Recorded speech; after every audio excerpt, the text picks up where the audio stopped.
Amazing. Admitting them now. Welcome to Anti-Racist Work and Dyslexia, a panel discussion on breaking systemic barriers. So, those barriers that can stop a person from having the equal rights, the equality, the equity when it comes to access to resources and support with dyslexia. And if you're not sure if you're in the right room, then we are going to be discussing this with our panel of leaders that have experience in this space and are going to demonstrate some of the things that are happening for them in their world and how we can help to amplify the efforts as well. So before we introduce our team and our panel, here's some housekeeping. This meeting is being recorded so that you can go back and look at it at a later date. This is also got transcription at the bottom of the screen for those that are hard of hearing. And for those who are who are visually impaired, I'm a Black woman with black hair and wearing a red top. If you want to get the most out of this session, then we advise you to use the chat to ask questions. We have a bunch of your questions as well from when you just register, so we're going to go through that too. Just for all transparency, I am neurodivergent. I'm dyslexic, dyspraxic, autistic, traits of ADHD as well. So I'm going to speak fast. I'm just letting you know so the feedback's not like, oh, you show traits of neurodiversity and yeah, I'm neurodivergent. Okay, so after the final introductions, we're going to be introducing each panelist who are leaders who work within the world of dyslexia. But I want to introduce you to the team because each team member are powerhouses, are amazing. So on my screen, I've got Marcia who's going to pass the baton to the next person after that. So Marcia, please introduce yourself. Hello, good afternoon. My name is Marcia Brissett-Bailey. I'm one of the Cultural Perspective Committee members and chair.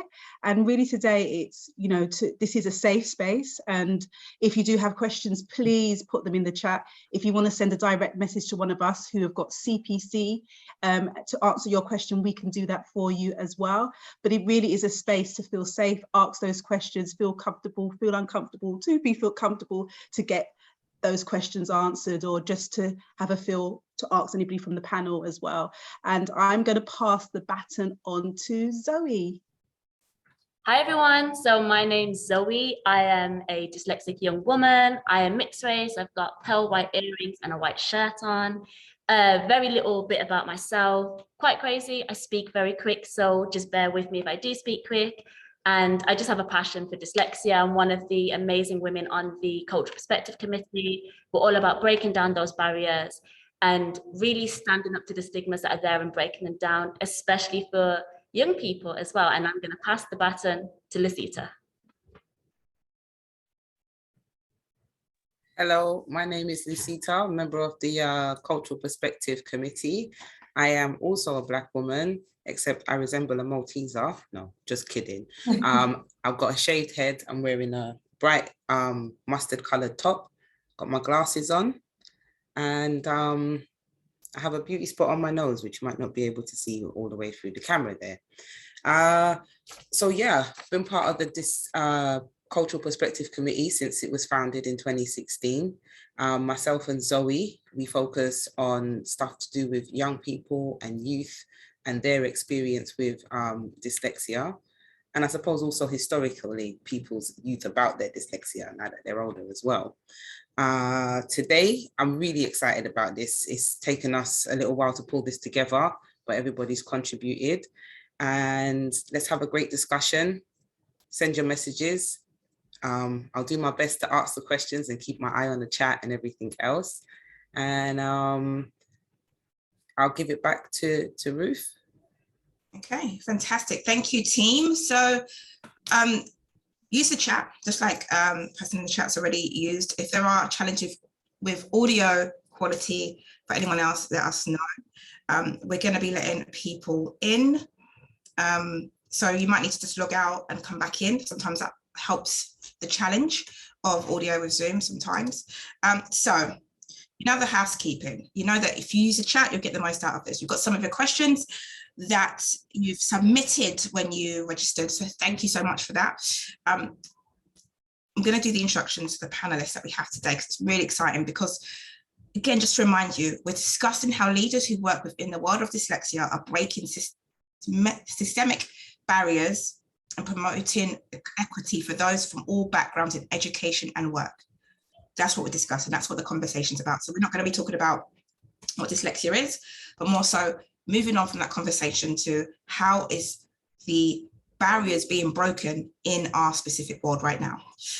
So we're joined by Atif Choudhury, who is an award-winning social entrepreneur with a background in economic justice and disability inclusion, focusing on the inclusion of marginalized communities. Atif has worked on high-profile social development projects across the world, and he's a co-founder and CEO of the great organization Diversity and Ability and Zayton, CIC, the world's first fair trade Palestinian olive oil cooperative. He's also an advisor to the World Health Organization, a Rapid Assistive Technologies Board, and trustee for Disability Rights UK. Atif believes in pushing for a future of inclusive change and global equity. He's advocating for recognition of strengths of intersectional inclusion, transforming narratives and systems to create environments that welcome diversities of thought and unlock the hidden assets in everyone. So that's Atif, and he's going to be asking some great questions. We also have Michelle Catterson, who brings a wealth of leadership and educational experience to the role of chair of BDA's Board of Trustees, with over 20 years of teaching in state and independent schools, and a passion and drive to ensure that all those with special educational needs have access to the support they deserve. Michelle is currently head teacher of the independent specialist dyslexia school, Moon Hall. Prior to taking on the role of chair of board of the BDA, Michelle was the vice chair and head of education committee.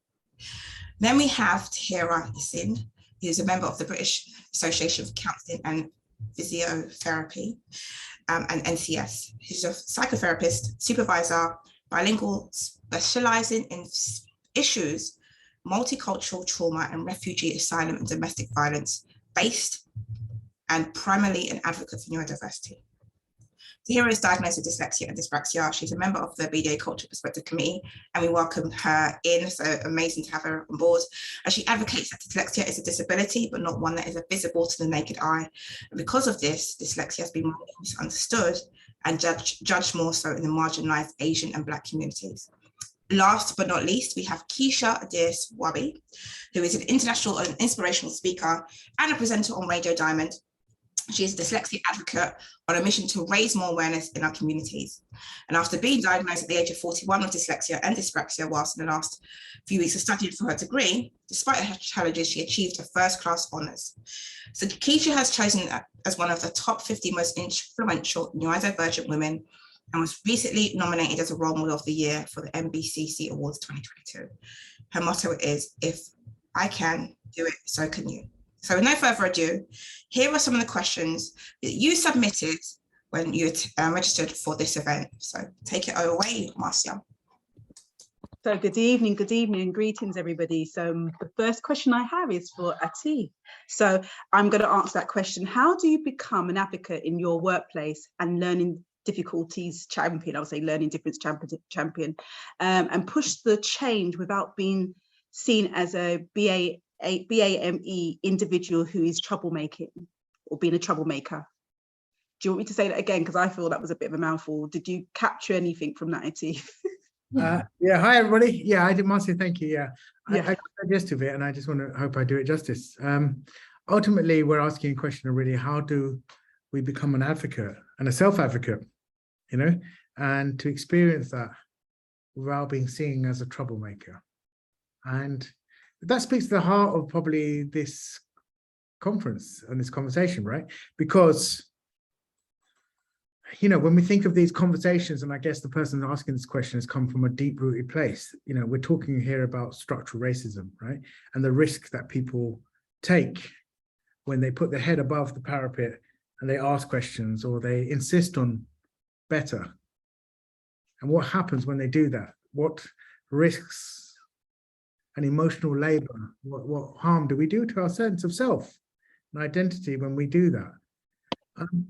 And in truth, to answer the question is, there is no way of doing that without being seen as a troublemaker to some people. You will be a troublemaker to some people.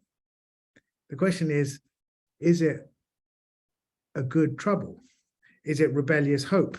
Is it something that builds something for other people? And is that emotional labor and risk worth doing? I really think the answer to that question is it depends on the person and what you're feeling and what you have to contain and contend with on that day. There isn't an easy answer. I can just tell you, look, that I'm deeply grateful to troublemakers, to people who try to do things, struggle to do things, and yet continued anyway. I think we all owe a debt to troublemakers in this world, the rebellious hopes, the beliefs that we have. We don't have a Bill of Rights in this country without troublemakers. We don't have emancipation to end slavery without troublemakers, and we don't have basic civil rights without people choosing to cause trouble. But getting back to the heart of it is, look, when you are already marginalized, and it could be through, as women, just because of sheer misogyny, or it could be through homophobia, it could be through structural racism, it doesn't matter. But when you are already having to do more in a workplace to get further in a workplace, then you're hardwired to share less in that workplace. Now, of course you are, because your survival and growth is dependent on it. And I don't think there's anyone in this call that isn't understanding that. That's why you're here, right? There's no one in this call that hasn't had their parents sit them down some point between 12 and 15 and say to them, you must do more. When they're picking their GCSEs or they're doing choices, you must do more. And as a kid, you know why you need to do more. You're not like shocked by that. You're just trying to figure out how to confront it and how to identify that your childhood is probably ending because you've got to do more. So look, the answer is look, we need to have more participation. I myself am the leader of an organization that focuses on neurodiversity, but I'm a brown man coming from a culture where this is deeply rooted in shame. These aren't conversations that are easy to have, but I make it my business to, partly to some extent for my own healing, but mostly, I suppose these days, especially these days, it's mostly for a generation of people not born.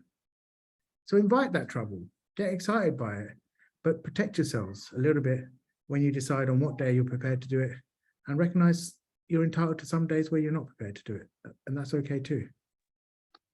Thank you so much, Atif. I mean, I know the sort of preparation when your grandmother tells you you've got to work twice as hard, and that's just the intersectional layers of when we talk about neurodiversity and sort of from a Black and brown perspective. So this question is either to Michelle or yourself again, but we're talking about schools. I know Michelle works in the school. Children from the BAME, well, I'll say Black and minority communities, are not being diagnosed early enough, and the number being excluded and or failing continues to grow. Why does the panel think early detection and assessments is not taking place? I'll go to Michelle, if you don't mind answering that. If you can. Hi, Marcia. So I should let everybody know that Marcia has actually visited my school, and it was really wonderful to have Marcia visit. And we spoke actually about this subject, about why is it that there's not representation across the whole of my school from lots and lots of different cultural backgrounds. We have a few children of mixed race and from the BAME community, and we had a sort of conversation about that. I still think there's a stigma attached to being dyslexic, although there's wonderful things happening, like events like this evening. There's still a lot of stigma there, and that stigma comes from a lack of understanding. So when people don't have the knowledge, they make assumptions about certain things, and what we try and get across at the BDA and through my role as a head teacher as well is to not see being dyslexic as a really negative thing, not see it as something that's going to stop you from reaching your goals and for being aspirational. And I'll just share with everyone, at my school, everybody's dyslexic. So all the pupils, 175 of them, are all dyslexic. And we just had our GCSE results, and our English GCSE pass rate was 95%. The pass rate in the UK is 70%. So here we have a school where all the children are dyslexic, and we're not just meeting national expectations, we're sort of pushing through that boundary completely, we're smashing it. And I think that just demonstrates what can happen, the potential of dyslexic individuals when they have the right support, when they are understood, what they can actually achieve. And I do think early screening, early intervention is just so important. When there isn't early screening, and I think the statistic is that 80% of children leave primary school, not knowing that they're dyslexic. 80%. So think about that child in that classroom who doesn't know that they're dyslexic, but they're sitting at a table with 3 other children and they can read things easily, or they understand the teacher's instructions the first time that the teacher says them. Imagine the impact, and maybe you can associate with that, maybe you were there yourself, about how that impacts on your mental health, your self-esteem, your own perception of yourself. And yeah, I mean, early screening is really important. Matt Hancock's got a bill on the 16th of September that's going to be read at Parliament, and his bill is specifically looking for every single child in the UK to have a dyslexia screening at primary school age. And more than that, not just that they get screened for dyslexia, because I think it's really, really important once they are dyslexic, well, are told they're dyslexic, what next? What support is going to be put in place? He's also pushing for specialist teachers in all schools. And I think what we managed to achieve at my school, it's not rocket science. We're not doing anything really, really magical. We have really committed, dedicated teachers that understand dyslexia, and that model could be replicated in any school. And I understand that that comes with funding, and a lot of other local authorities, there isn't the money there, there's not the funding there. And that, I should also mention that 70% of the kids at my school have an educational healthcare plan. So although we're an independent school, we're not your typical independent school where we have very affluent parents from very wealthy backgrounds. A lot of parents really fight to get their place at my school. So it's like a state school, but with some of the nice bits of being an independent school. And if your school doesn't support you to get that screening, to get that dyslexia diagnosis, then the only other alternative for parents, other than not doing anything and just trying their best to support at home, is to pay for a private assessment. And a private assessment is so expensive and unaffordable in many ways. And with the BDA, one of the things that we launched at the 50th Gala Awards dinner is that we are starting a bursary system for dyslexia assessments. It's not quite set up and running yet, but it's very, very close to launching. And that bursary system will be based on means tested, so the parents will have to disclose their income and their assets. But if there isn't affordability there, then they will be able to get a dyslexia assessment to diagnose dyslexia, and then hopefully that starts the process for children needing that help and support. Okay, thank you, Michelle.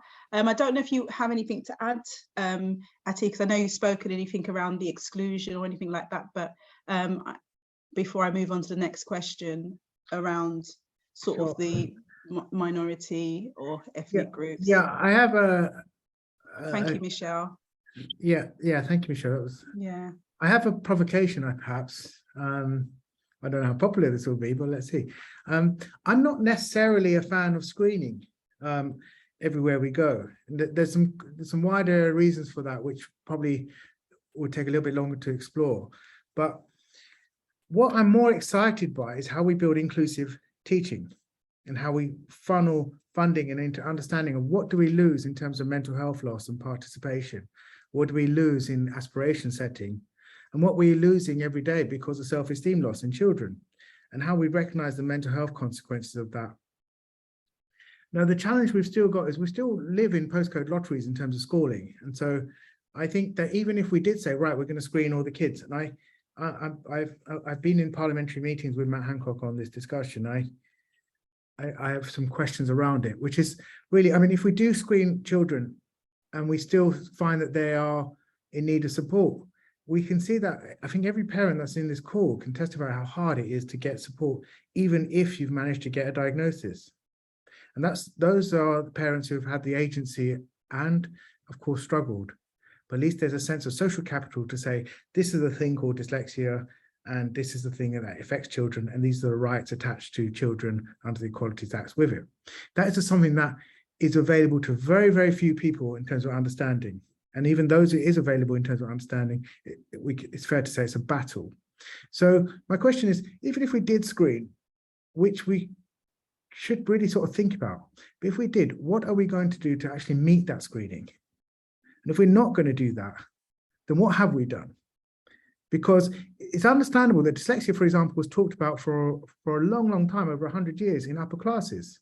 Why? Because schools like, Rugby, Eton, Harrow, etc., they were schools which had to provide answers for why, usually boys in this case, were not performing.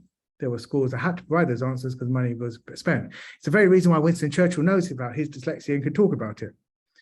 Here's a guy that was able to talk about dyslexia and in some ways use it as an asset. But it is akin to a certain class of people. And unless we address that head on, to say that this shouldn't be a conversation for middle classes, it shouldn't be a conversation of multisensory approaches to children who are lucky enough to do homeschooling because their parents can afford to not, one of them can afford not to necessarily work every day, or that we can go to Steiner and so on. So these are challenges. They are not rights or wrongs, but I'm asking is, fine, if we're going to do the screening, then let's back up with some answers as to what we're going to do afterwards. And if we're not prepared to do that, I would really love to see the emphasis and the attention put into really looking at the mental health loss of not doing something well that doesn't involve inclusive thinking and teaching and multisensory approaches to children meeting their aspirations and needs. I hope that's helped. Yeah, that's thank you so much. I mean, I can say lots on that, and being the combination of what Michelle said and what you said is an amalgamation of, we need to do more, especially around that holistic approach, and, even if we have the screening. So thank you so much. My final question, which I'll be asking from the committee, is to Keisha or Tahirah, is how can individuals be active and involved to create and develop change? I'm going to ask Keisha, if that's okay. Do you want me to repeat that question again, Keisha? Yes, okay. So how can individuals be active and involved to create and develop change? And I know you're making change all the time. You're changing, my favorite word is changing the narrative. You're doing that in spaces. So tell me, Keisha, even if you want to talk from your own perspective, how can individuals make change? Yeah, good evening, everyone. Change, really good question. Making change is about owning whatever it is that's going on with you. It's about awareness as well. It's a massive thing in our Black communities where there's still a lot of stigma and shame that's attached to being, I like to call it learning difference, because we all learn things differently. It's not, I don't like to attach difficulty with it because that's got a negative connotation, but it's about that awareness, and it's about standing up and sharing what you're going through as well. It's about being open. And when you're open, other people can actually relate to you. In my case, when I came out as it is, at 41, to say that I have dyslexia and dyspraxia severely, so many people reached out to me and said, from the Black community, and said, I've been struggling with this for a long, long time, and I didn't know what to do. I didn't know how to go about it. I didn't know how to share it with others. And now I'm actually coming out to talk about it more. So going back, it's all about the awareness and being open. Being open changes everything for you, because it's no point you're suffering alone. You have so many other people, amazing people out there who you can reach out to, your network. Use a network to collaborate. It's all about collaboration and just sharing and just trying to change that narrative. What is normal? We need to be, mindful of, going back to what we're talking about, schools. There shouldn't be such a massive segregation going on there. So yeah, with our children, we need to be more proactive, and awareness and education for our parents as well. Okay, thank you. Tahirah, do you have anything to add to that conversation about, making change as an individual, or as individuals, or as collectives, really? No, absolutely. I think the key is... Thank you, Keisha. I think the key is about informing, educating, connecting clients with neurodiversity. And I think I agree with Atif, especially in the BAME community within the from an Asian perspective, it's not sometimes recognized. There's a huge stigma there. Likewise, like Keisha coming out was, oh my God, you don't look dyslexic. So I'm dyslexic, dyspraxic, traits of ADHD. It's really difficult, you know, when you're labeled as lazy or just stupid, or just, you know, is there something wrong with you? Is English your second language? It really is knowing why we're so different and just giving people a platform to say, okay, there's an opportunity to talk and to say why we're different as well. You know, being the transformational change is not easy. Being the rebel, the troublemaker is not easy, and just putting yourself out there. But I think it, like Atif said, like the others have said, it's really just putting ourselves out there and just saying, hey, I'm here. I'm here to help as well. And likewise, on the mental health side, it causes huge problems for clients that I see on a daily basis, because they're not aware of what's coming with dyslexia. It's not just dyslexia. There's a huge array of side effects, so to speak. And it's not the difficulties, it's on the deficits that we collect over time as well. Thank you so much.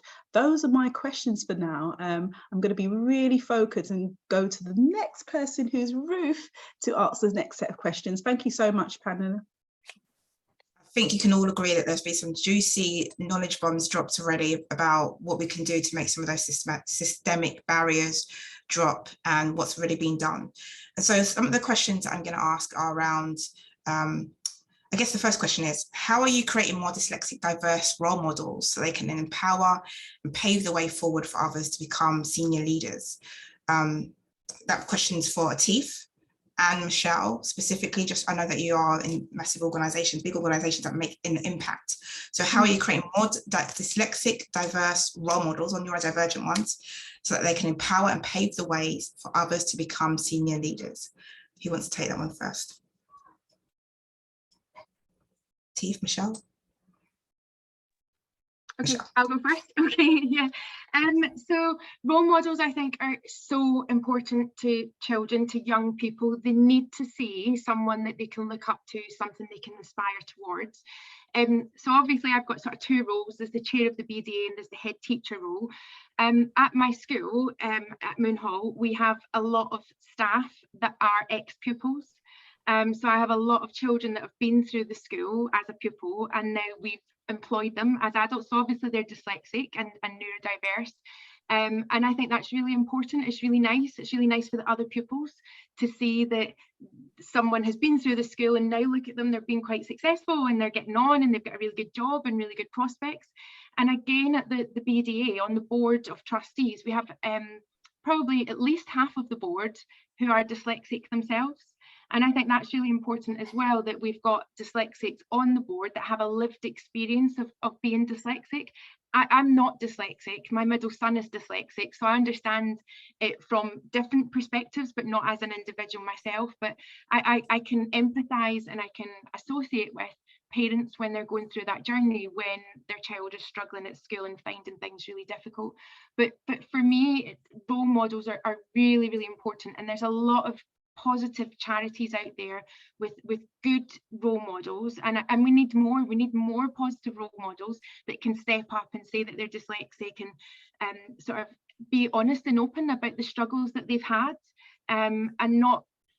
I know that there's some charities and sometimes there's a sort of branding of dyslexia as being your superpower, and sometimes that sits a little bit uncomfortably with me, only because what my children, my pupils, say to me is that at that moment in time, they've not yet identified as dyslexia being their superpower.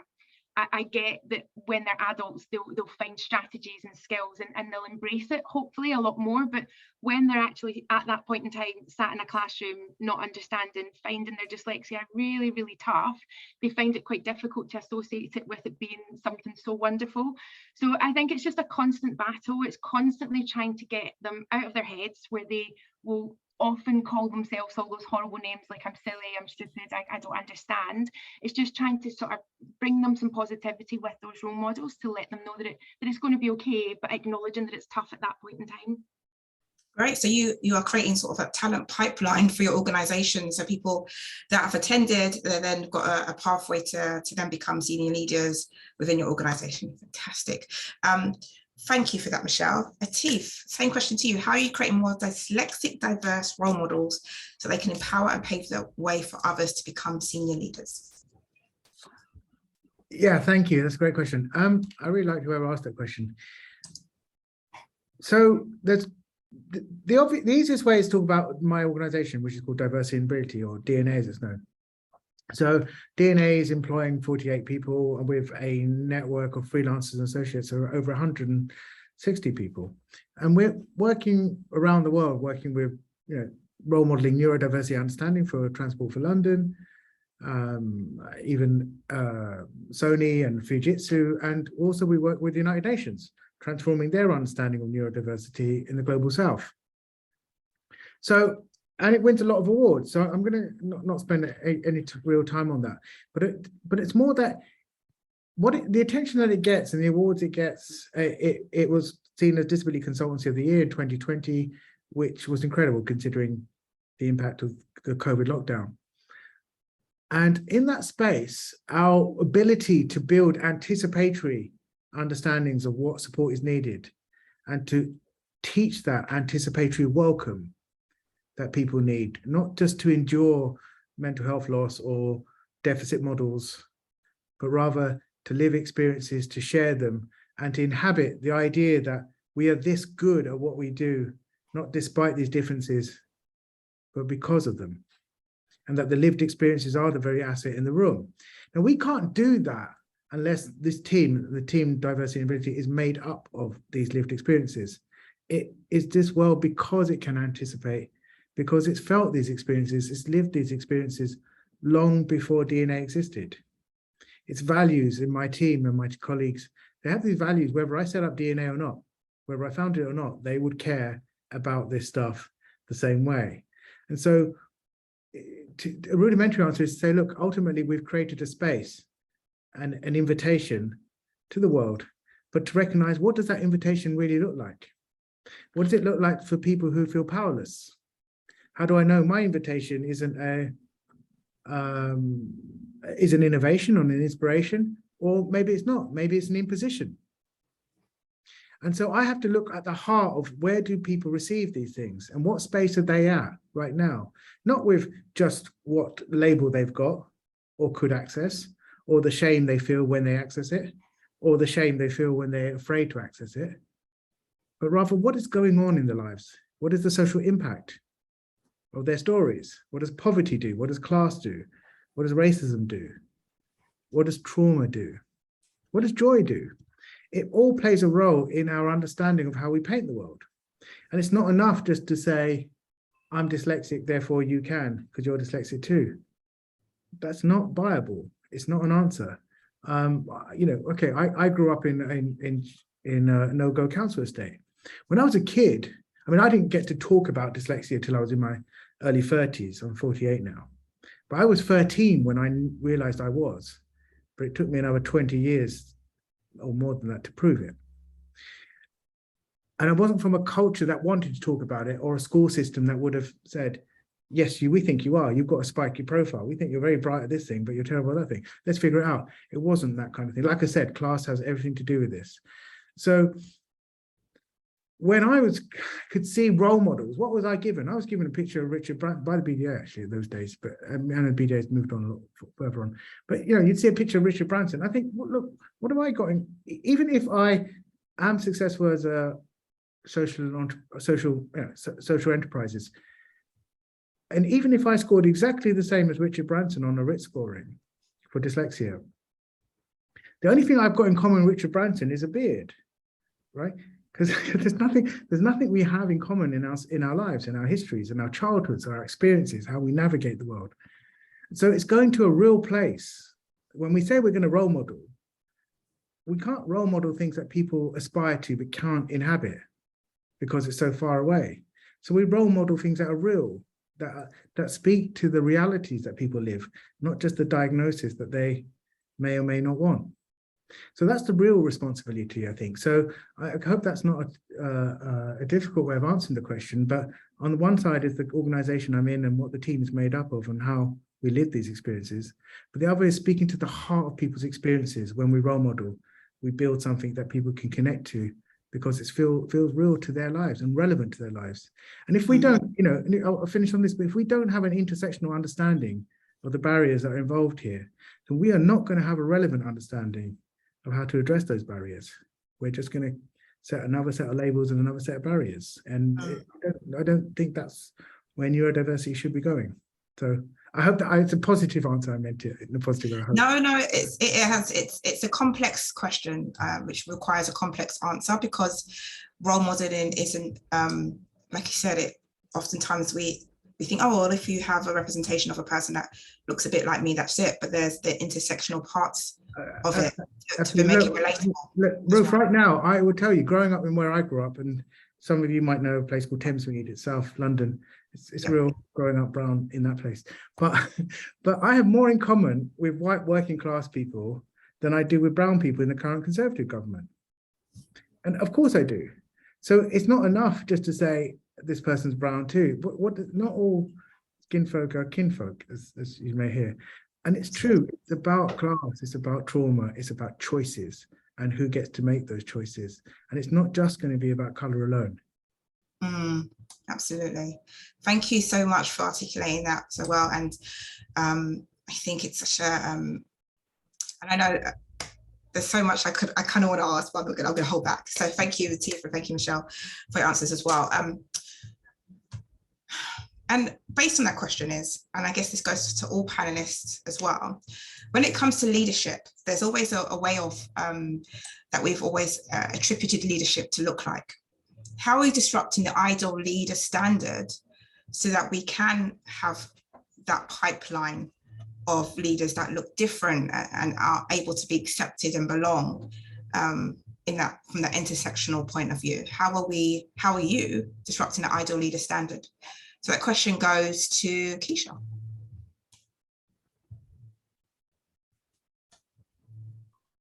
Yeah, so it's all about going back to what we're talking about in regards to showing, as what Atif was saying, it goes so much deeper. My experience going back to coming from, because I'm brown and black, I'm a black person.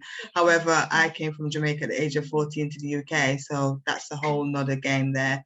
But in regards to the leadership part of things, is making it normal to make those specific, in the workplace especially, that those adjustments that needed for those individuals that need that support. It's about identifying the help that they need. It's about giving that support and not questioning if they say they need certain things. Why does it have to be such a difficult thing to do? So the awareness as well, being open and talking about it, again, going back to that, it's about if you're in the employment space and your employer don't know what you're going through, they won't be able to provide that help for you. They won't be able to lead you in the right way. So it's about, again, the openness and just being frank and honest about what you're going through and to get that support. So being frank and honest and being able to just put your hands up, say, actually, I need that support, disrupt that whole, I'm gonna have to push through before I get support. So great, thank you, Keisha. So when it comes to leadership, dyslexia and race, how are you disrupting the ideal leader standard? Tahirah.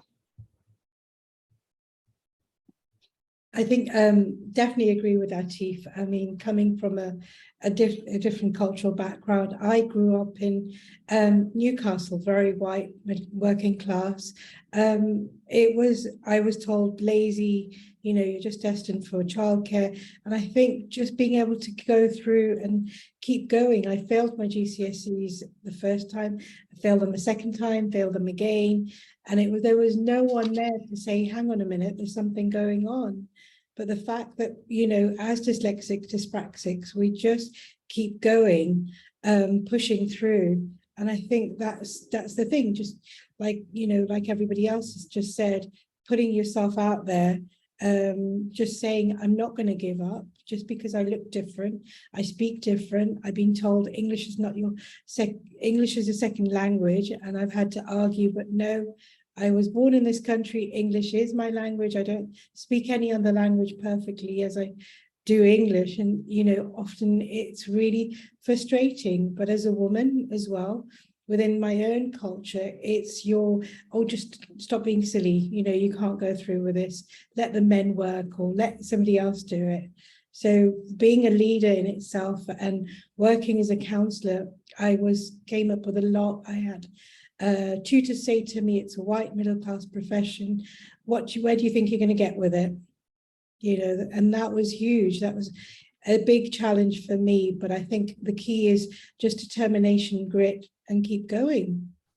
It's really important just to keep going, and having support. And if you haven't got the support, just become your own best supporter. That's what I would say. Be your best. I love that. Like, be your best supporter, right? Because oftentimes we can be really harsh. We can be our own worst enemy. We almost talk ourselves out of things. And so if we can be our biggest champion, we are going to be, our persistence and resilience is going to come up as well. So thank you so much, Tahirah. Thank you so much, Keisha, as well. Okay, I've got this question, and so please try to answer this question, everyone. How can we support proactive, anti-racist, neurodivergent and neurotypical allies in the workplace? So I'm going to throw that question out for everyone, but Atif, this question goes to you especially. How can we support proactive, anti-racist, neurodivergent and neurotypical allies in the workplace so that they can do the work that they need to do to break those barriers? That's great. I think, truth to power is the immediate thing, and knowing the guts and the emotional labor it takes to do that, to be cognizant of that. It really goes back to the heart of the first question, being seen as a troublemaker. So how do you ally that? How do you support people? How do you really dig in deep to know what emotional toll a person's gone through to talk about those things? So I don't speak much on the ideas of neurotypicality and such things. So that I think that there are conversations to have about wider than that, about that we're all neurodiverse. Through our joys, our celebrations, our traumas, our pains, we're all neurodiverse as people, but we're not all marginalized because of it. And that's the work to do. That's the heart of the work to do. So then we're trying to figure out is, how do we stand with people who aren't prepared to apply for access to work because they feel emotionally dissected, and yet they're struggling with a deep need to have technologies to support them? How do we recognize that being emotionally dissected isn't helpful for people just to get tools they need? I don't need to prove I'm a rocket scientist if I want to get a book out on science and engineering. I don't have to prove I'm a detective if I want to read Agatha Christie. I can just get things out. So why is it in the workplace people struggle so much to do that? Because they've got to prove they're a problem, or they're prove that they're a cost-benefit ratio. So that's really difficult. Secondly, when you look at allyship itself, I think it's quite steeped in power. I'm quite interested in solidarity than I am in allyship. Do you know? And it might sound like semantics, but I'll get to the heart of it, is that you're prepared to stand with people and recognize where the power is when you do solidarity. I think it's a bit different. But I suppose what I'm asking is, look, when things like happen, I'll put something in the chat now, when we have such a big upheaval, be it, globally, George Floyd's probably the obvious one. I was working with a lot of organizations and watching them. They kept saying, look, why are Black people not joining us? We've done this. We've set up this anti-racism network. We've set up this thing. We're not seeing them. And I think, look, because you're steeped in power still, and you will be because you've inherited that power. But the deep recognition is to say, look, when people of color watched this happening, they weren't shocked. They were hurt. They weren't shocked. But you were shocked. And the fact that you were shocked is the painful bit, that this is the first time you feel this has happened, or this is the first time that Black people are being subjugated to such painful circumstances in the hands of power and police. It's frightening that you're shocked. So when we understand that we've got to do more, that we've got to say, look, we stand with you. We cannot understand what it is to feel you or to be with you, because this hasn't happened to us. But in this moment, we stand with you. And it's in that moment that you recognize this isn't a moment. This is a conversation that's over 400 years old.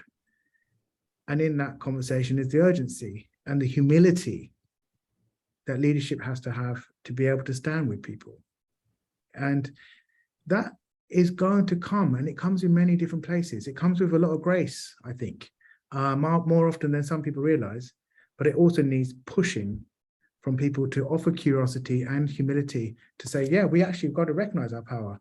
We got to recognize that we're the people of change, not the people who are already marginalized, to do the extra work just so that we're somehow better human beings. That's not the answer. So I hope it's a conversation that just demands more of us, that expects more of us. And I suspect we've all got to just go beyond that comfort zone. I can't guarantee anyone a safe space. I can intend it, but I can't guarantee it. But I don't think I'm going to get to a really good place if everything I do stays safe for everybody, because all I'm doing is playing to the fragility and the supremacy in the room. And that doesn't serve anybody. And you've challenged me with the solidarity piece versus allyship piece, and it might just be semantics, and it might mean the same thing, but it's such an interesting conversation, right, to be had. And I think just being able to stand side by side with somebody and say, actually, I'm here for you. I am here to speak up and not be quiet and not be silent anymore is such an important piece to this work. And the safe space that we always talk about, psychological safety, really important. If you don't have it within, it's always going to be challenging to have it outside as well. So yeah, just if I may, we've just say, look, I always say, look, well, I didn't say this, but look, we move at the speed of trust, right? Sometimes that's just like 6 seconds because somebody has made you feel something that you never would have felt, and somebody's life has been shared and experienced with you that you dare not feel or know how to, and that only took 6 seconds. And then sometimes it can take 60 years because you spent your whole life waiting for that moment to happen, and it never did. You know, so how do we build that trust? Well, we can't just assume it's a given.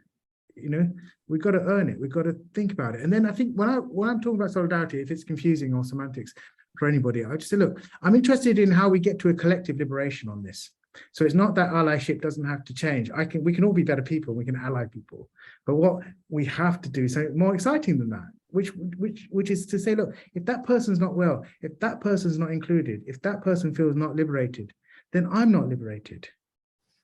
And that's where I've got to do the work, because I want to be in a better world. I want my children to be in a better world.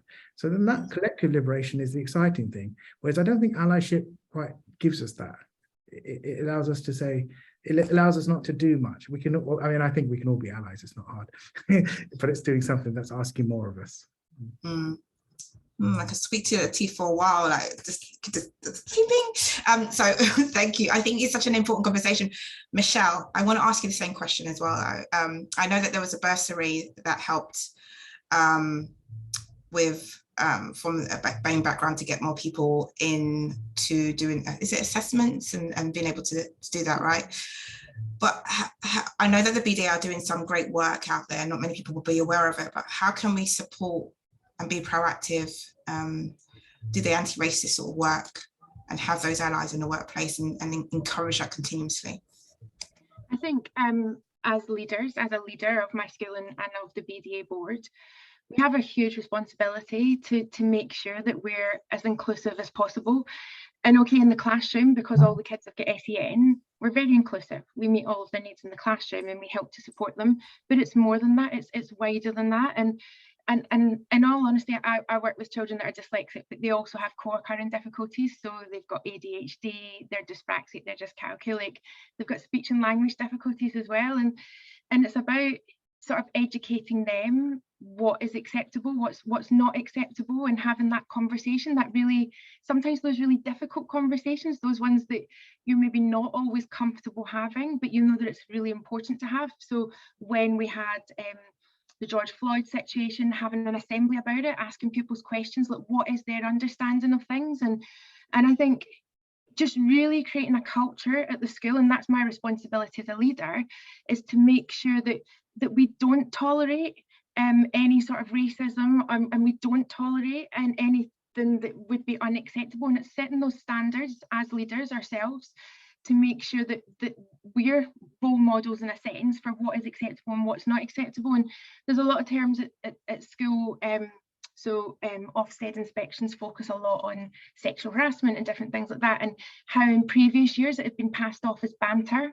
So, oh, it's just banter, it's just boys being boys. And I think the same sort of thing applies to any sort of racist comments or any derogatory terms as well, whether it's homophobic or racist. Just that banter is not acceptable. It's not okay to pass things off as banter, or it's just a joke, or someone's having fun, or it's just a laugh. And we do spend a lot of time with the pupils in our school, sort of educating them on what is okay and what's not okay, what they might have heard from an older cousin, or maybe from mum and dad, and different things like that as well. It's sort of re-educating them about what is okay to say, what's not okay to say, and having difficult conversations, sort of approaching things head on with them. And yeah, I just think creating a whole culture of what our expectations are and how we won't tolerate things that are unacceptable, but not just necessarily discipline those children when they do say something or do something that it's not okay, but actually talking and using it as a learning experience for them to understand why certain things are not okay. And that explicitness that you talk about, like being very clear, this is not okay, I think it's really important work. I think oftentimes, it's implied, oh, everyone should know that we don't behave like this, but having that explicit, this is the way we behave, this is our culture, this is our motto, I think is such a important piece of the culture, to make those explicit changes. And Fantastic. the social story is really important as well. So when a child maybe does something that's not okay, it's sort of getting them to see it from the other person's perspective as well. And sometimes we involve that other individual as part of the conversation and let them explain why it wasn't okay, or why it hurt them, or why they didn't appreciate it. So yeah, it's just having those conversations. They're really, really important. Absolutely. Right, I want to ask everyone more questions, but I know that my other colleagues on the CPC have fantastic questions for the rest of the panelists. So over to you, Lasita.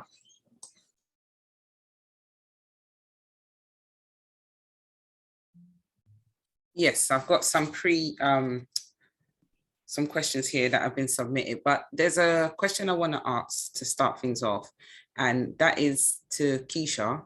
And it's around your diagnosis and the fact that you were diagnosed as an adult. Could you just speak on that for a minute or two? Because there's someone in the group, Kelly asked that question. So I'd like you to connect on that issue. That's great. Thank you. Thanks, Kelly. So going back and touch a little bit about growing up in Jamaica, coming to the UK at the age of 14. I went through the school system, like many did, went through primary school, secondary school, college, in the workplace for 17 years in the corporate world. And it was when I stepped out of the corporate world in 2016, because I've always had a lifelong dream. All of this is going to be in the book that's coming out very soon next year.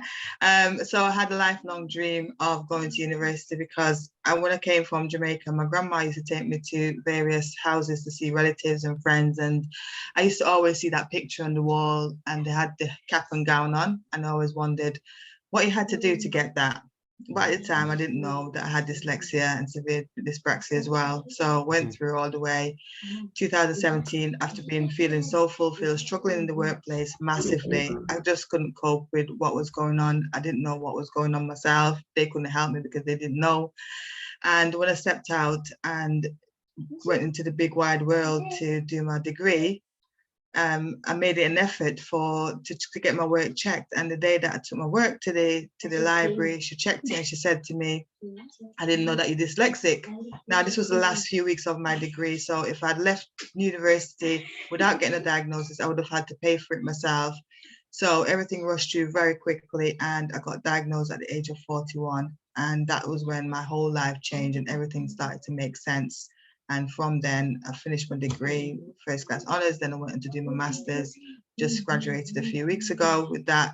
So saying that to say this, despite all the things that I'd gone through, I did it, and I didn't thought I would. Doing a master's in the COVID pandemic wasn't the one for me at the time, but here it is. I'm here, and I'm here to tell the story that you can do it if you want to.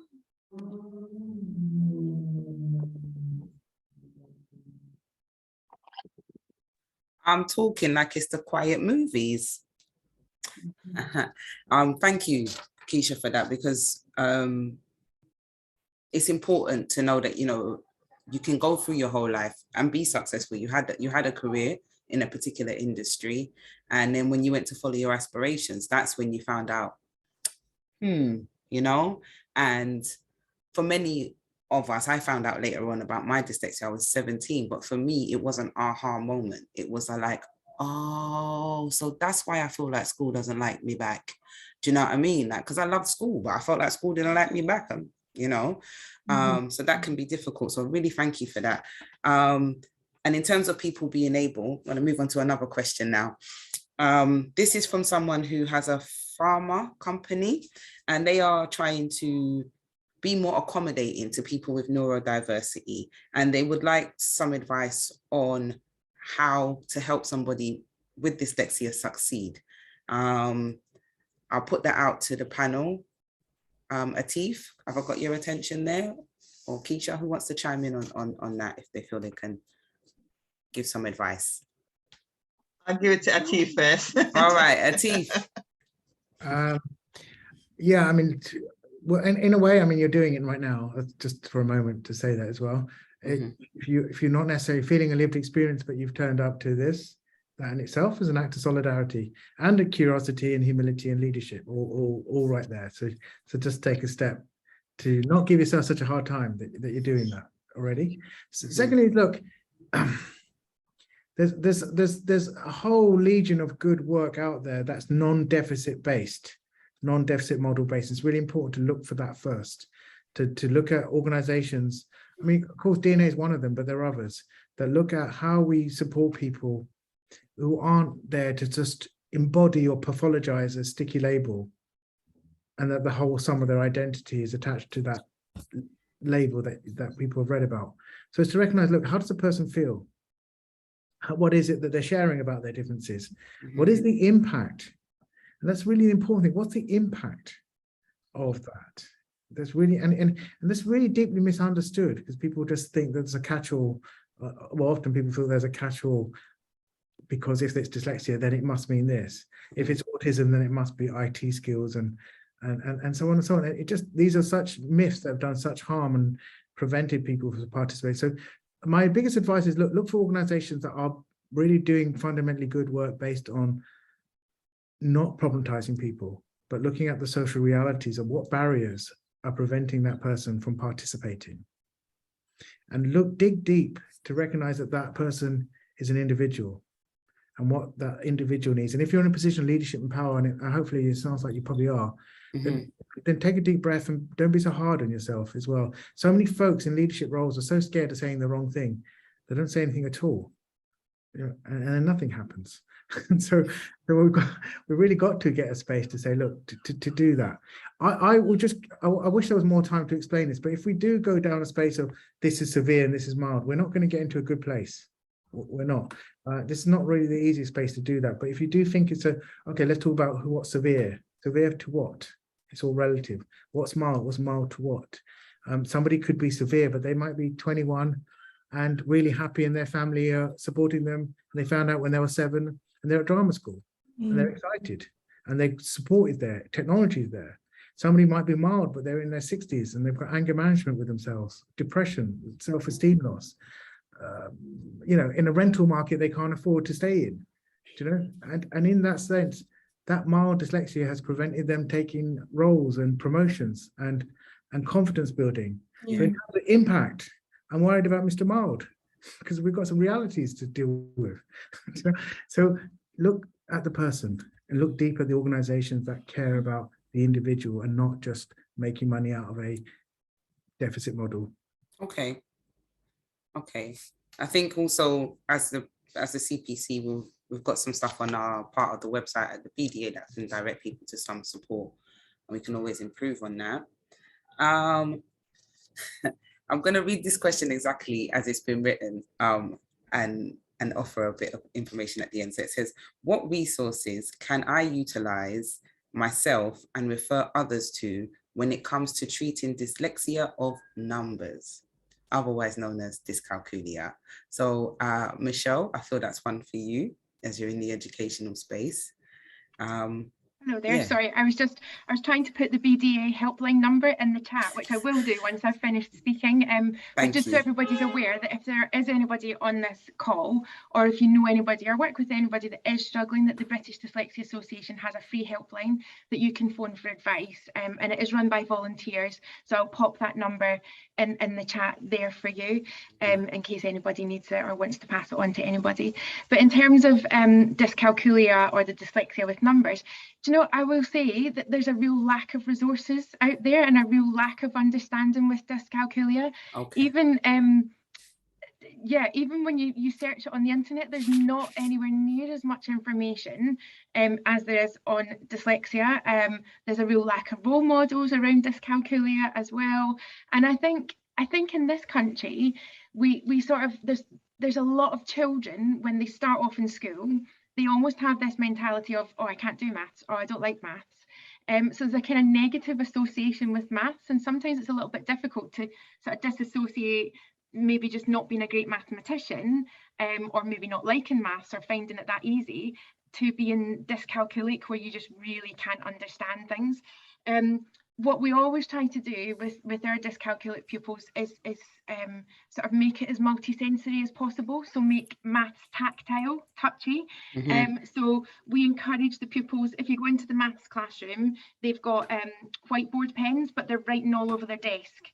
So some schools will use little whiteboards to draw things on, but they're allowed to write over the whole desk and write down any sort of numbers and different things like that. We use Numicon, we use different actually manipulatives, so touching and adding. And there's almost a fascination in a lot of primary schools, and being a mum of 3 boys, my eldest has just done his GCSEs, there's a big push on learning your times tables off by heart really quickly. And this is really, really important that you know your times tables.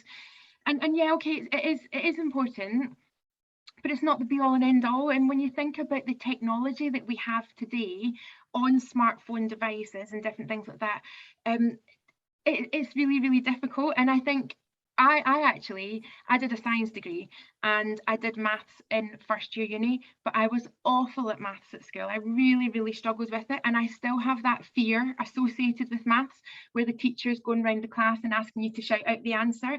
And that working really quickly, that fast maths and retrieving that information really quickly is so difficult for anyone who's got dyslexia or dyscalculia to process that information in a quick space of time.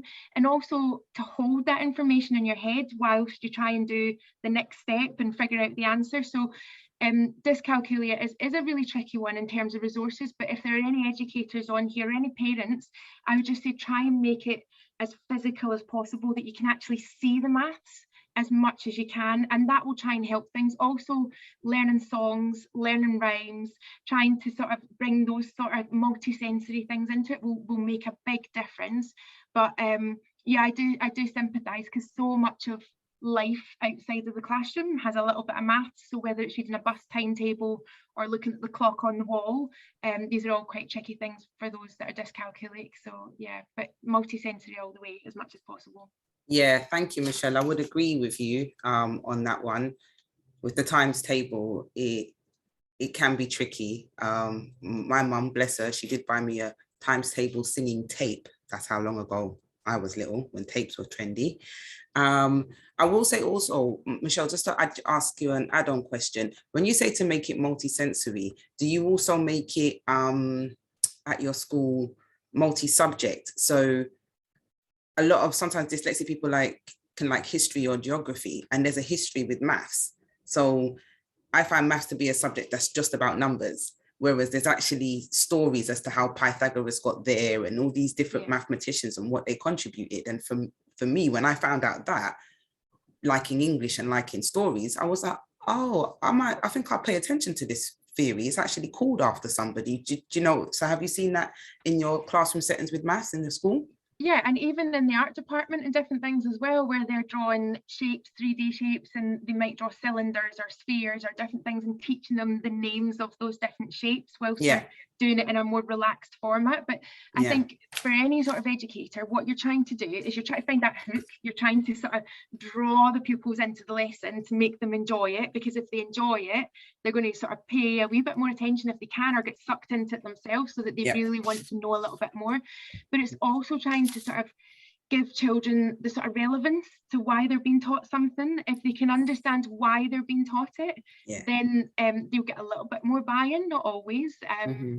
Sometimes they struggle to figure out will they'll ever need algebra or trigonometry, and sometimes I've got to agree with them actually. And I do think there's a sort of wider conversation to be had about reforming our education system in this country.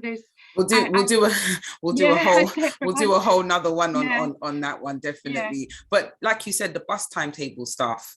And maybe with some of them as well, with the computer games, there's issues there, but I know with some of them they can acquire things and then they have to buy things within the computer game.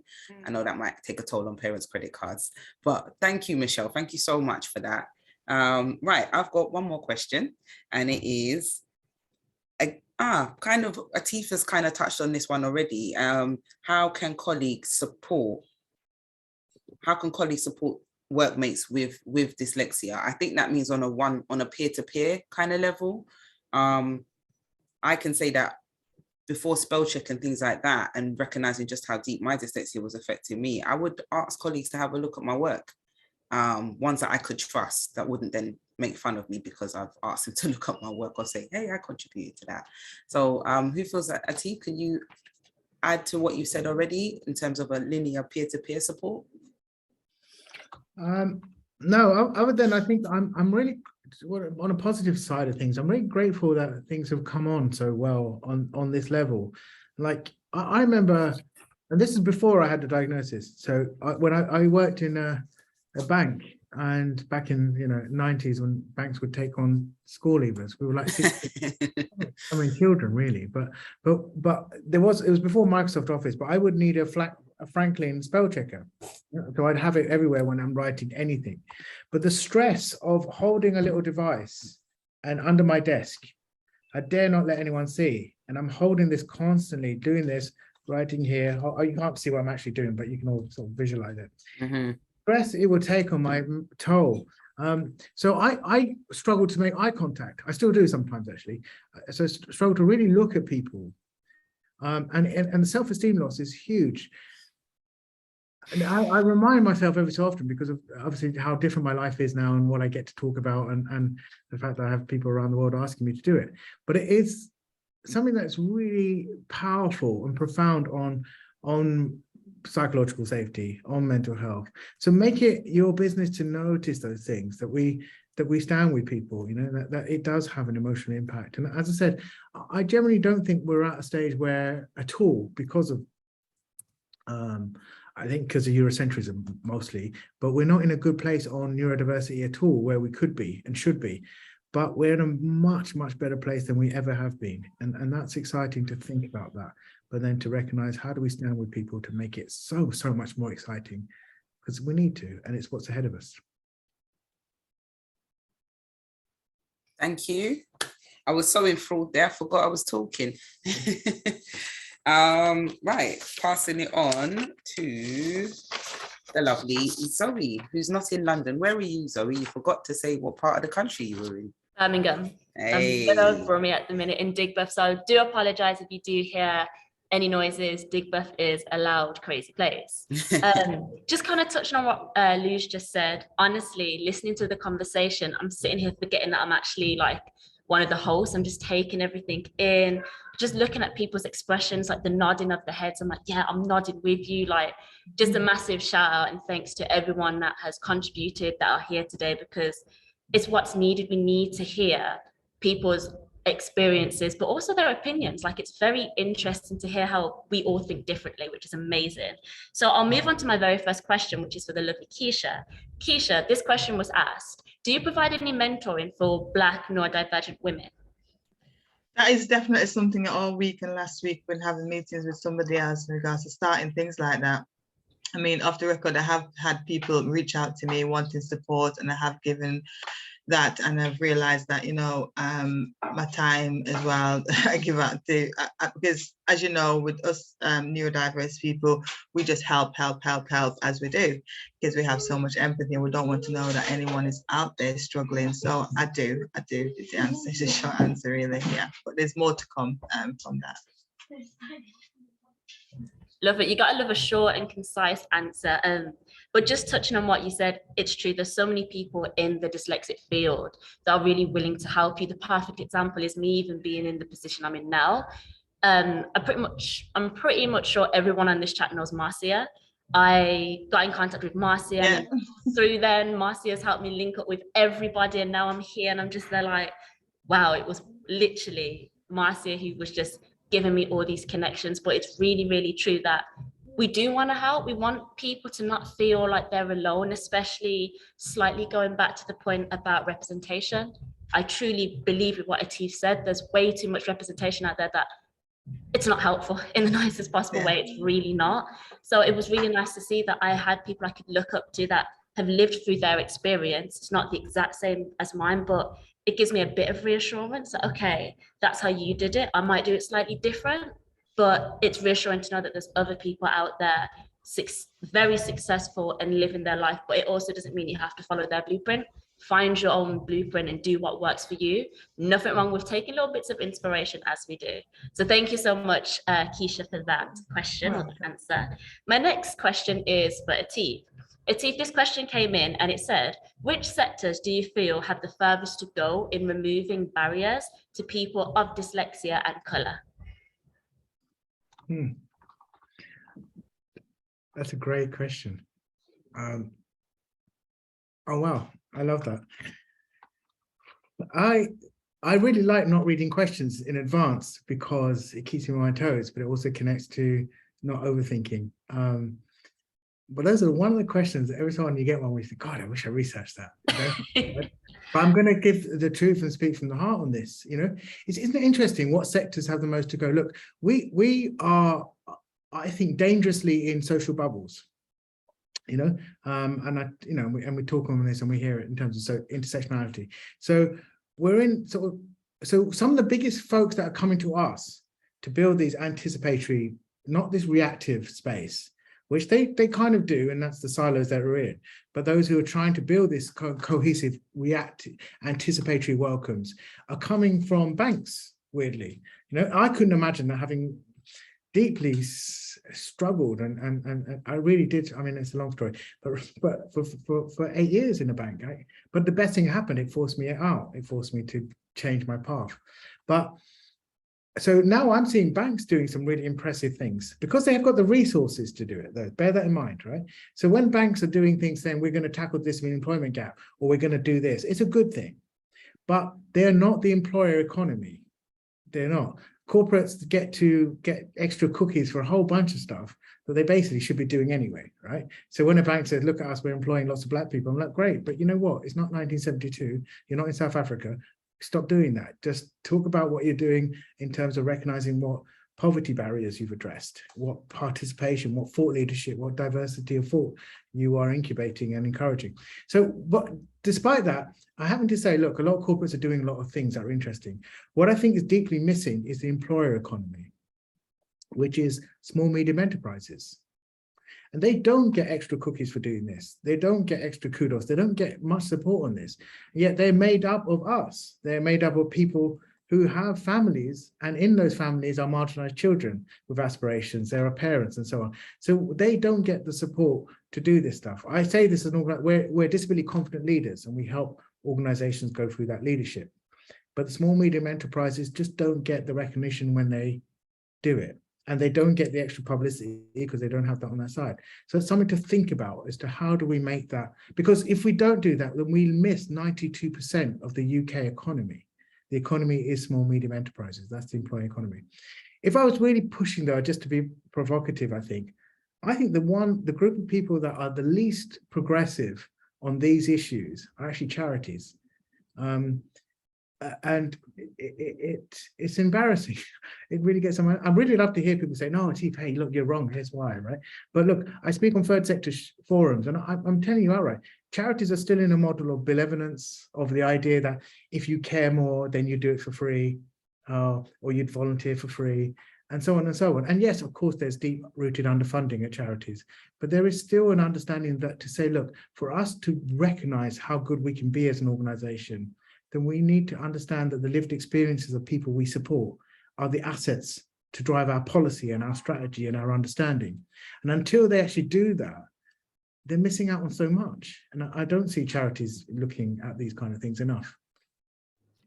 So true, honestly. So very quick one, I actually work for a charity, and what you said is bang on the money. So luckily I'm part of the EDI committee, and we're always striving to change things because there's a few of us who are neurodiverse on that committee, which our voices are then being heard. It's not just neurotypical people that kind of understand but have never lived through it. But even when I do my research, as you do, you compare yourself to other organizations and charities to see what they do, how can you better, how can you grow. The neurodiversity part in charities and just charities on a whole have not moved with the times, like with all the other sectors. I could not agree more with that. And it is quite interesting because we still have that thing of, oh, you work for a charity, you should just do it for free, this, that, and the other. But realistically, a job is a job. I wear it on my chest. I'm so glad to work for a charity, but at the same time, I'm still a young person. I have ambitions. I want to buy stuff, want to do things. But yeah, thank you for answering that question, because I full-heartedly agree with that. It is, I seen that question, I was like, I need to think about that if I had that as well. Yeah, I love the answer. Look, and we will get into more progressive things around issues of charities and perhaps white savior complexes and so on and so on. But this isn't an easy space to do that just yet. But it is part of the work that needs to be understood. Who are the privileged, willing and able to live in London or a city and work for free? You know, who could do that? Exactly. And then my last question is actually targeted at both Tahirah and Michelle. So I'll do it in like two parts. First, I'll start with Tahirah. Tahirah, what advice do you have for adults who are struggling with their dyslexia? And then I'll pass it over to Michelle after and look at it from a younger person's point of view. So to Tahirah first. Yeah, I think recognizing what dyslexia is, informing yourself, reading up about it, but also being someone who was late diagnosed, I always knew that there was something wrong. I always knew that there was something different about me. And if you do, trust your instinct. Trust that, you know, there's something different about you. It's not that you're weird. It's not that, you know, you've got a wire missing. It's just that you're hardwired to know that there's something different. So for me personally, it was just research, going out there and finding out. The day that I heard the word dyslexia, it was like, okay, light bulb moment, I get it, I understand it, but I want to know more. Then it was me going on to do my master's and understanding neuroscience, neurodiversity. Not everyone's going to do that, you know, that was a crazy thing to do for me, but educate yourself on the basics and then work through that and understand what are my own traits, because it might be you've got dyslexia, but you might have other traits as well. So simple things like not knowing your left and right, that I struggled with massively growing up. And I often got told, oh, you're just stupid, you're weird, you're slow.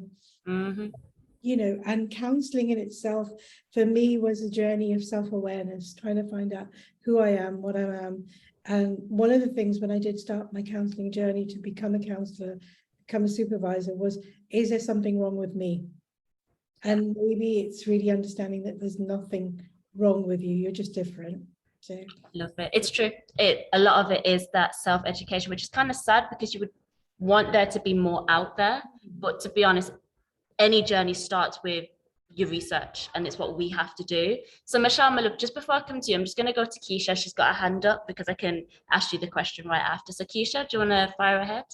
Yeah, sorry, I was just chipping in from the question you asked earlier on in regards to organisations. Now I have to give a shout out to this organisation doing great things in Manchester, and it's EY, the accountancy firm. They are the first who's going to be opening, they're going to be opening the first Manchester Neurodiverse Centre of Excellence. And this organisation is going to be equipped in providing it and enhancing the talents and honing the talents of people for technology and all those areas. So if you don't know about the article, I can put it in the group later on as well, but I just want to shout them out for what they're doing in the recognition of the skills and benefits of having neurodiverse within the workplace. Love that. Definitely whack it in the chat after. It's interesting and it's good. Like, we want to highlight things that could be better, but we also want to highlight the positives because there are a lot of positives out there. So thank you for just chipping in that. And then going back to Michelle, so I asked you the same question just on a younger person's point of view. So what advice do you have for young people who are struggling with their dyslexia? I think one of the things that's been shared amongst all of the sort of panelists is that dyslexia is very individual. So what one person might struggle with is not necessarily the same what another might struggle with. I have some amazing readers at my school, and I have some kids that just really struggle with reading and are always going to find it difficult and a challenge.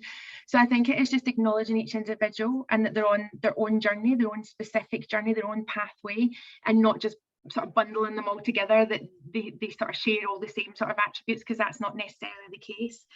I think it's acknowledging. So I think when a kid is really finding it difficult, it's sort of listening to them and understanding that it is really tough for them, and not just sort of going, oh no, don't worry about it, you can be this and you can do that, and sort of passing it off a little bit. I think it's really important that we sort of acknowledge and take the time to acknowledge that it's really tough, and then just talking with them and letting them understand that it's okay, and that yes, it's really tough just now, but there's so many positive things that can come out of being dyslexic, and we'll help you on the journey.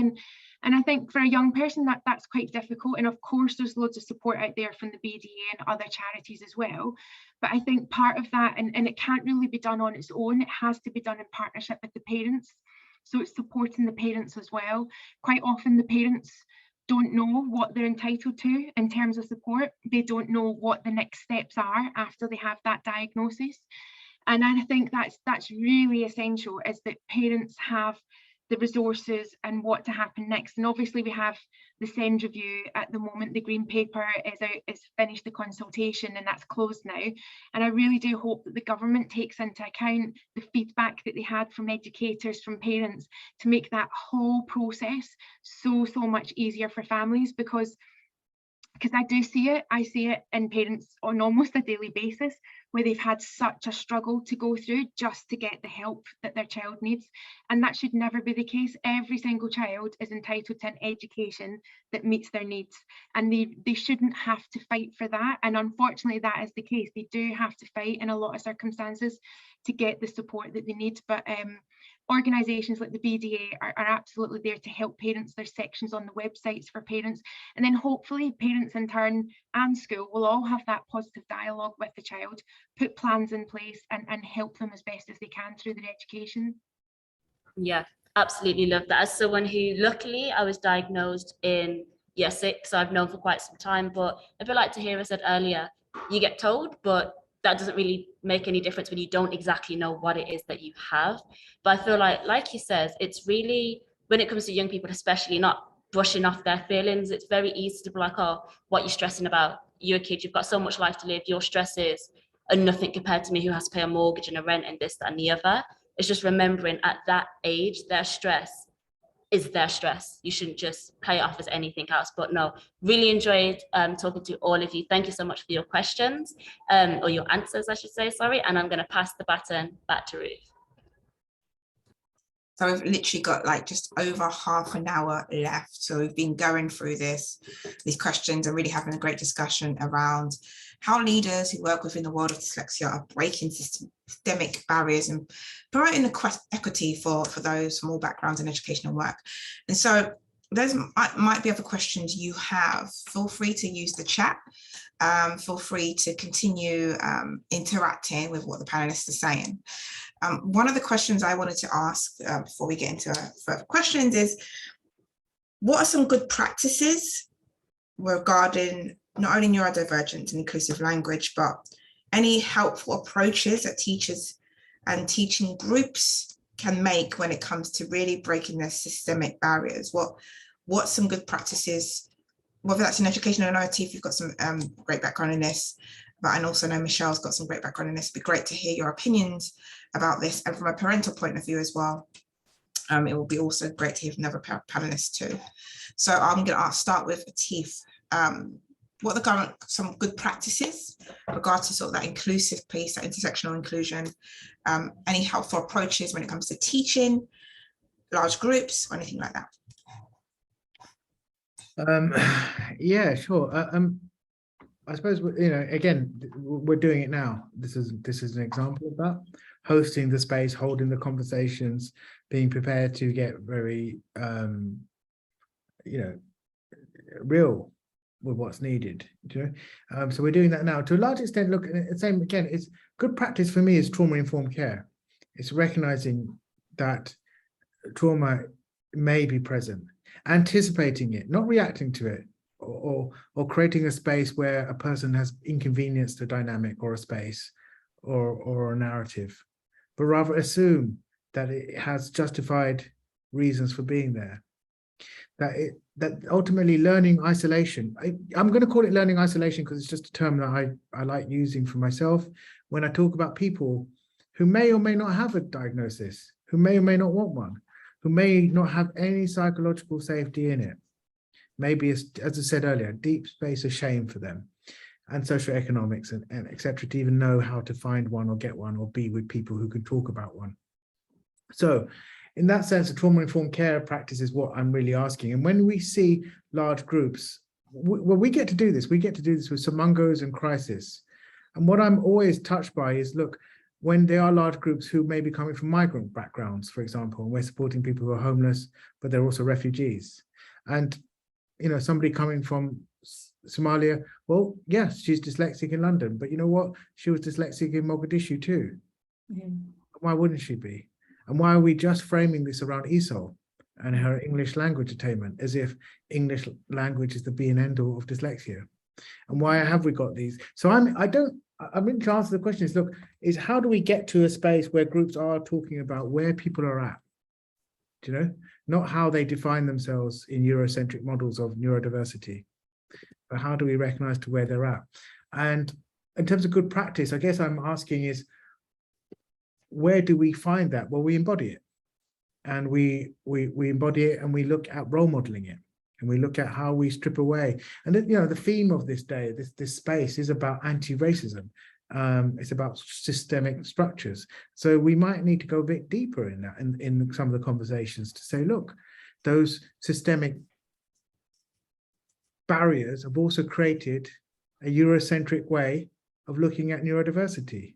In fact, I don't know if the space is going to be there, and I hope it's not going to be too much for you, but it may be that the current form of neurodiversity measurement is reinforcing white supremacy.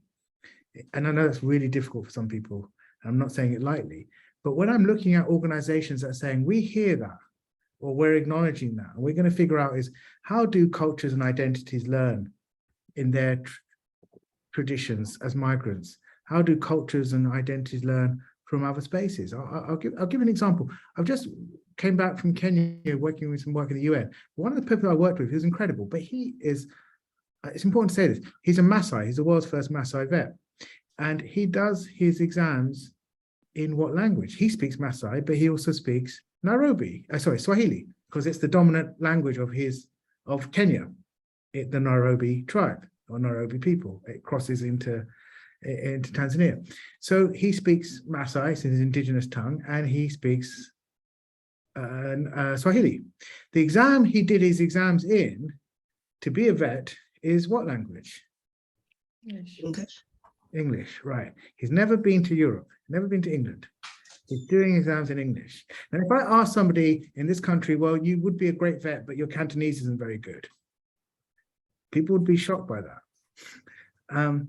But we assume that this is okay in any other context.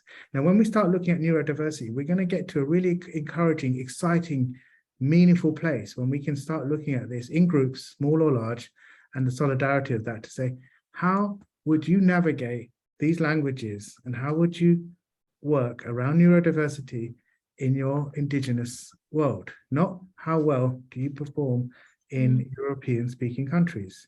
And if we can do that, we're in a much more place of solidarity and excitement. There's not easy time to elaborate on that, but I'm just really saying is that those are the kind of practices I'm looking for, where that is really deeply felt, and trauma-informed care sits with that.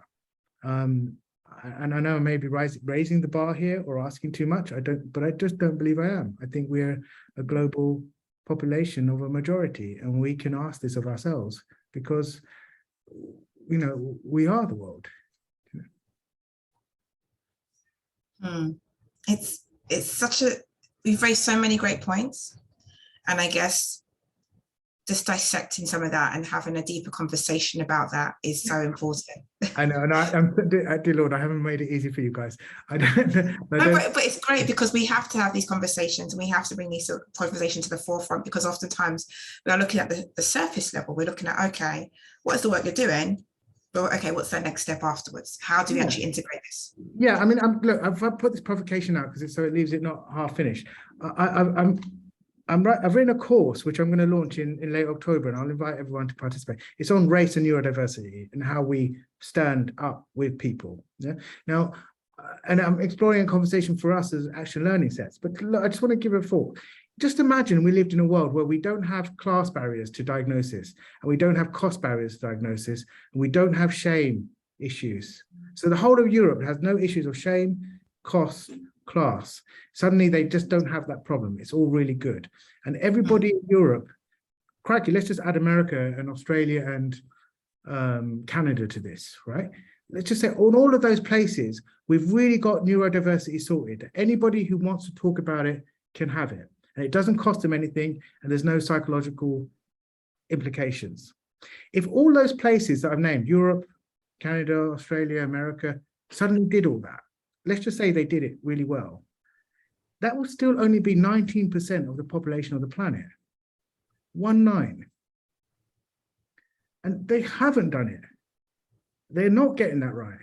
And they're imposing neurodiversity and the model of neurodiversity upon the entire planet. We're not in a great place when that happens, but we can reclaim it because we have to. We have an obligation to children not be born to do that. Right? So that when we are looking at the talent of vets, it doesn't matter if they navigate dyslexia in English. What matters is they navigate it on their terms. And that's what we're here to do, right? To foster that. And it was excited to learn about your course. I know action learning sets are really powerful spaces. I've encountered them at school for social entrepreneurs, and they're really, really powerful.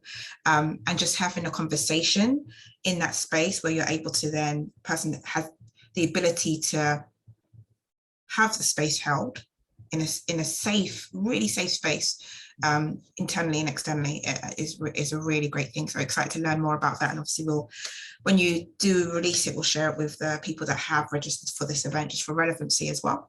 But there is so much great things to this. And I think like when you stated about starting where they're at, where that person is at, and not necessarily defining them by their identity, but where they are at. And I think that's key. So thank you for that answer, very profound answer. Michelle, what current good practices would an inclusive language and everything else in between are helpful approaches for teachers teaching large groups, parents as well? I'm sure there's lots of parents out there that want to know how they can support their child, so maybe that question as well. Yeah, so the thing that I would say is whatever you do in a lesson for a dyslexic kid is going to benefit every single child in that class. So the way that we teach our lessons, having all the kids that are dyslexic in the class, we don't give too much information out at the beginning of the lesson. We chunk the information into small amounts. We repeat things if they want things repeated. It's no big deal if they need it repeated again to them. Minimal writing. So if I'm showing a PowerPoint presentation on the board, I give that presentation to the kids in advance so that they can read through it. I teach the older pupils, so I've got GCSE groups. So they have the presentation before the lesson begins, giving them time to go through things, not expecting them to write loads and loads of notes down in the lesson. And just making the worksheets or whatever resources that you give the pupils as accessible as possible, so not literacy heavy. Where are the keywords? Put the keywords in bold, maybe have a glossary there as well so that they can understand what the word actually means, so that they can do the comprehension part of the question. But yeah, I mean, I said it about my school. It's not rocket science what we do. We've not invented something new. We just do it in the right way to suit the children that we have in the lessons with us. And I do think if there's a teacher in a mainstream school, and I've taught in mainstream state schools as well, where you've got 30+ kids in a class, But if you differentiate your lesson so that the dyslexic child in the class can access the learning, then that's hugely going to benefit even your most academic pupils in the class, because you give them time to process things, to go through things. So yeah, and then you can give extension to the more able ones that want to push on and work at a faster speed. That's fine, but the main body of the lesson should be really the same for everybody, so that it can make it accessible. And the other thing that we do at my school, it's a little bit different, and I appreciate, and I've been a governor at state schools, so I appreciate this isn't always possible, but we try to keep the kids in the classroom as much as possible. So we don't have a learning support base where the children are taken to do work one-to-one with a teacher. We try and do all of our interventions within the classroom setting. And I feel that that works really well, especially as children get older. They get embarrassed if the learning support teacher might turn up to the classroom and ask them to leave the lesson and to go away with them. And then ultimately as well, in schools that I've worked in the past, when that happens, the child then misses out on what's going on in the lesson, and then they come back to the next lesson and they're even further behind because they've been taken out of the lesson before to go over the work individually. So my sort of push would be to parents that yes, there's an absolute place for one-to-one support and intervention, and to close those gaps and to make the foundations really strong. But if there is a possibility that the child can stay in the classroom with their peers, then that has a benefit for them on lots of different levels, not just for keeping up with what the class has been taught, but also their mental health and their self-awareness, so that they don't feel different to others in the classroom. Wow. And I think there's such great takeaways, and universal design seems like it's embedded in there. What's good for that a person who has dyslexia is going to be really good for everyone. And I think just that key takeaway is just to remember that as well, that you're not taking anything away from another individual just by making things accessible. You had lots of nodding going on and a lot when your answer as well. And just to add one more thing, if possible, we use a lot of assistive technology at our school, and assistive technology is not expensive. There are really expensive products on the market, but you don't need to go to that extent. There's apps on your phone that you can download to take images of text, and even things on Microsoft. You have immersive reader that reads text back to you. There's free dictation software as well. So just encouraging and empowering children, especially as they're starting to go through their GCSEs, to use as much technology as possible and to get familiar with it and comfortable with it, so that they can have as level a playing field as possible in comparison to their peers who aren't dyslexic. Yes, assistive technology is really powerful, and I know from my perspective, it's helped me to progress a lot. And I know Atif's got some really great background on some technology as well. Free assistive technology resources are, there's a link that Atif shared as well. So feel free to check out the great links and resources that we've shared as well, including a helpline as well from the BDA to get some additional support too. And so I guess the last question I have, because we are wrapping up now, unless anyone else has got other questions, and if we haven't answered your question, feel free to use the chat. For those people that have registered a bit later, we wasn't able to capture all of those questions, so apologies, but we might do a part 2 if we need to. But one of the questions I want to ask is a bit of a cheeky one. So Tahirah, what question do you wish I asked you that I haven't asked you yet, and how would you answer that question? Wow. Okay, bit of processing there, especially because it's about the race and the systemic sort of differences. Maybe, putting my counsellor hat on, what would my inner child need? What would my younger self need at the time when I was going through all the struggles, challenges, and what was necessary? And maybe a question for everyone, just to be more. No, you got to answer that one first. Because that's a brilliant question. That's a really part of the healing process, right? That healing process is so important, and inner child work and shadow work, really important pieces to this. And so how would you answer that question? really asking myself what my needs and what did I need growing up as an Asian, Pakistani and British. It was not only the teachers telling me that I was lazy, that I was average, that the only profession that I could go into was childcare. It was my own family, you know, and I think my inner child would want just to be reassured, to be told that you're okay, you're perfect as you are. You don't need to have the validation from every single teacher. It was almost looking up to all these teachers, white middle class teachers, thinking, okay, which one's going to look at me and give me my gold star? So definitely that would be one of them. And maybe being able to give my inner child the gold star, and it not always about getting 10 out of 10. So when it came to spellings, I was desperate to get, you know, the score, the 10 out of 10, and I would spend hours and hours and hours just getting my spelling correct. So one of the things with my own dyslexia, although I may have had spelling difficulties, I was determined not to have spelling mistakes. So my first career before I became a counsellor was teaching English as a foreign language. But while I was teaching, I had this niggly feeling I'm not good enough as a teacher. Why am I teaching? So that was my trauma. So coming back to Atif when he's talking about trauma, there is generational trauma. There is trauma all across the board, and just maybe a little bit more reassurance. My inner child would have need just to be told you're okay. You're not a bad kid. You're not a bad kid. You're doing good.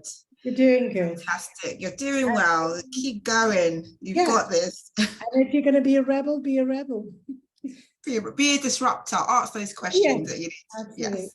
Yes. Fantastic. And if you need some more information about how Tahirah's work, Tahirah, feel free to put in your link so that people can connect with you and find out more about how you can support them. Okay. Yeah. Marcy's imposter syndrome. I struggle with imposter syndrome massively. Yeah. So we might have to get you to do a spotlight on inner child work and dyslexia. It's part of the CPC stuff. But yeah, thank you for that. Okay, same question to you, Michelle. Michelle, what question have we not asked you that you think is really important, and how would you answer that question? Sorry, I keep smiling at this question because I think it's a little bit cheeky, but I love it. It's really good. So I'm going to do a bit of a cheeky question as well. So I would like you to have asked me, what work is the BDA doing with the Cultural Perspectives Committee in order to help BAME communities? It's an interesting one. And are you going to answer that one? Yes, I will. And Marcia might help me as well. So there's lots of things that we've been doing, especially since I came on to the board of trustees. So I started off just as a trustee, and I then took on chairing the education committee. And one of the things that I wanted to do very early on was to work with the Cultural Perspectives Committee, working in a school where I feel my school's not very diverse with the pupils and with the staff that apply for jobs at the school. I wanted to sort of have that open conversation to find out a little bit more about why that is. So I reached out to Marcia, and Marcia came to my school, and we had a really sort of open, honest conversation, which was really, really good. And then whenever we have the education committee meetings, and it's appropriate, I'll invite Marcia to attend at those meetings and give her sort of feedback as well. And one of the things that the BDA is doing in September, on the 24th of September, is we're doing a family information day. And the Cultural Perspectives Committee is part of that family information day, because we want to make sure that we're reaching all communities and all different backgrounds to get the access to support that they need, whether that's young children who've just been diagnosed, or the parent might suspect that their child has some learning difficulties. So yeah, and the Cultural Perspectives Committee did a wonderful white paper on where they think the BDA could be doing better, and I felt that it was really important that that was shared with the Board of Trustees as well, and that was taken to the board, and the document was shared, and we're working towards some of those suggestions on there, making the board more inclusive with different representation, having a young youth forum as well, so hearing the voice of young people and what will help them and benefit them. So the work's there. It's not perfect, but we recognise that there is a lot of work to do, and we're doing our best to try and work with the Cultural Perspectives Committee. The Cultural Perspectives Committee, one of the first things that I had experience of them was you presented at an all-party parliamentary group with MPs and representatives from the House of Lords, and that was really important for the BDA as well, to get your voice and your lived experience out there to try and help people as well. So there's lots more to be done. We're not saying that we're there yet, but we are on the journey to making things better from people for all different backgrounds. Fantastic. I love the way you brought it back, and the work that we are doing together and collaboratively making massive changes. So thank you for not only being open but collaborating and sharing the progress and where you are and where we're heading. Fantastic. I know a few people got raised their hands. I'm just going to ask the same question to Keisha and Atif, and then I'll get to the raised hands, if that's okay. So Keisha, what question do you wish I've asked you, but I haven't asked you as yet, and how would you answer that question? Wow, so many have popped to mind, but I know I can only ask one. One of them is, we talked a lot about the cultural perspective and the difference within our communities, and the importance of relatability. If I can't see it, I can't be it. So one of the questions I would have liked you to ask was, how can we get more people who are in, high profile areas, for example, the likes of Steve McQueen and people like that, to actually present themselves more and be more accessible to our local communities, to show that here I am neurodivergent as well, I have dyslexia, and this is what I've done. So what I'd say to that is, the answer I'd say to it is, we have to form a coalition in regards to getting these people out there more, let people be able to see them, because it's important for our future generation, our children that's coming up. I have neurodiverse children. One of my daughters just been diagnosed with dyspraxia right now, which is another daughter of mine.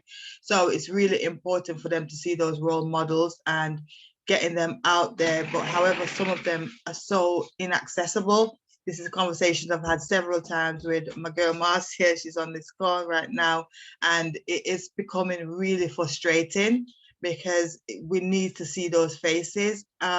There's so much work going on, but what I've noticed in this space is the lack of inclusivity in some areas of being able to relate to these people, because a white woman, no offense, has the same, she could be even born in Jamaica or whatever, but we're not going to have the same experience. And it's about sharing that lived experience and showing that the success is out there and what can be achieved, regardless that you are neurodiverse. So yeah, it's a long one. Great question you asked, a great answer as well. And I think representation is really helpful. And like Atif mentioned, and the rest of the panel talked about this evening, it's about that intersectionality piece, right? And also about ensuring that we're having those conversations, that we're cultivating more of those role models as well, so that we're not waiting on the Steve McQueens, even though they are great, to just kind of step forward. Fantastic, thank you. Last but not least, Atif, what question do you wish I asked you but I haven't asked you, and you want to ask a specific question, and how would you answer it? That's a great question. So I was just enjoying listening and thinking, and get lost in my thinking whilst making sure I was listening. Look, I mean, I think,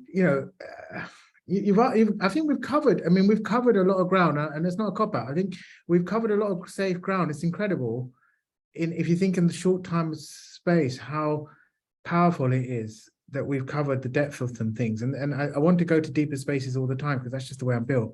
And you probably sense that already, those of you new to me. But what I really enjoyed, I suppose, is that we have been courageous in the conversations, and that it's something that's profound. Of when I travel and I meet people of color, I'm sure some of you relate to this, that nod, or that acceptance, or that recognition. I hear you, I see you, I know that you are, I don't know your name, but I know that you are in a space of not continuous safety here, at least. And the depth of that, I'm really glad people of color, as we come together on these conversations that we don't get to have often, that we can get to these we don't do this whole kind of posing with the question and playing safe. We get in hard and deep into these conversations. And so I wanted to say, all of you guys, you've asked some good questions, some tough questions, but rightly so, you've given justice to something that is given too little justice historically and socially. So there's that part, to acknowledge that. Angela Davis said it, right? In 1972, in a racist society, it's not enough not to be a racist. We have to be anti-racist. This is a conversation that was said 50 years ago. 50 years ago, and now we're watching, as I said, organizations to ask what that means. And there's something to be said for that, right? That it takes 50 years for Black women to say something, for anyone to actually listening, to change things. And it doesn't change things, but it starts to get heard. But wow, it took a long time just to be heard. Kimberly Cranshaw talks about intersectionality in 1988, and every corporate wants to talk about it. Now, it takes time. So we've got to be brave about the questions we ask. And I suppose in that sense, I feel we're at the tipping point, a good point, and then hopefully not a continuous, comfortable point. This conversation, this meeting was, look, the title of it, a discussion on breaking systemic racism, right? Or systemic barriers, sorry. I'm interested in really how people who are not of color have attended today in the sense of what they feel. I'd really be interested to know how comfortable and how curious and what humility and what leadership is brought out in them, what allyship or solidarity it raises in them, and what excitement it is to feel part of that conversation, and what an honor it is that is desperately needed in that conversation. So I guess I'm looking forward to a point where I'm thinking of these work and questions around restorative justice, you know? And I might not get to see that in my lifetime. To be fair, folks, I'm not going to. It's not going to happen in my lifetime. I'm not that I'm old, I'm just not going to see it. It's going to take more than that. But I want to see questions around restorative justice. What does it look like? And the truth is, I don't know. Do you know? I really don't know. And I don't know if it's my place to know. But it is my place to plant seeds and insist on it, you know, and insist it of people around me, especially of those who care, you know? And so I think you've asked a lot of questions, and I hope we ask questions around restorative justice and how we map that out, and look deeply and closely at what neurodiversity has to offer when it's honored in its truest form, you know? And so I hope that's not too weird. I was worried that I'm being really abstract or ambiguous, but this is how I feel about it. So I'm sharing it. And I, as I said, as a kid, as a teenager, I didn't look at people and I didn't speak at school. But I'm making up for it now. But I hope it makes sense, and I hope it's with you all.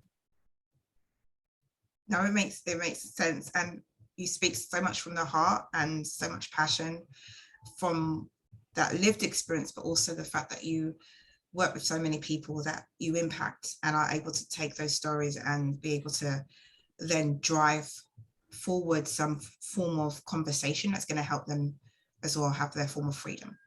And I think I'm going to challenge you on that restorative justice piece, and I think you are going to see in your lifetime. And it's about you. It is your business. I hear you. So yeah, thank you so much, Atif. Zoe Jane, Marcia, I know that you've got your hands up, so go for it.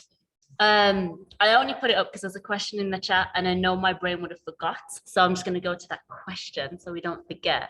But it's been such a great conversation. There was something else I wanted to say and my brain forgot. So let me just read the question out. So the question comes from Tilly Mortimer. I'm so sorry if I got that wrong. But the question is, how can more Black and Asian teachers be encouraged to train as specialist dyslexic teachers? So few came on the many courses that they have run through her career. So have we got any advice for any thoughts as to why we're not seeing enough Black and Asian teachers within these fields? So I'm gonna start with Michelle, because I know obviously teaching is your field, and maybe go on to Tahirah if she's got any views as well. So throwing it to you guys. Yeah, I think someone mentioned it at the beginning of the call, where the BDA actually funded for some Black and Asian minority teachers to do their level 5 qualification so that they could become specialist teachers. Marcia, you were involved in part of that process. Do you want to add anything to that? Because that was a real success. Yes, hello everybody again.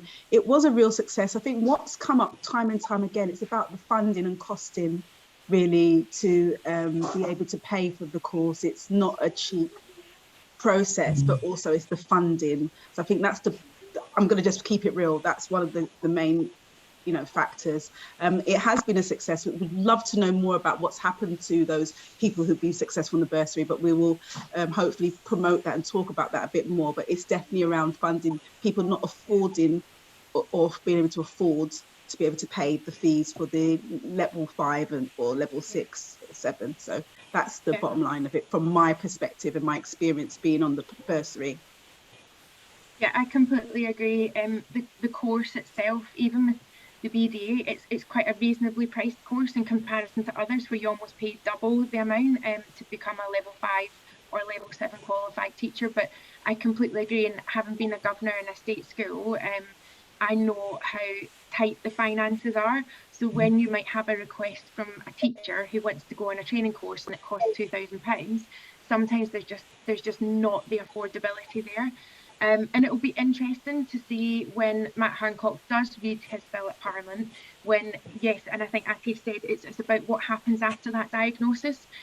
Is there going to be additional funding for schools to train specialist teachers, and how is that going to be done? I mean, the BDA has been campaigning for a long time for a specialist teacher in every school, and also one of the ways that we could really improve the sort of education of teachers in regards to specific learning difficulties is at teacher training. We have all these teachers being trained every single year, and they do a very small amount of actual teacher training on dyslexia and other specific learning difficulties. So we're missing a bit of a trick there. So we need to look at our teacher training.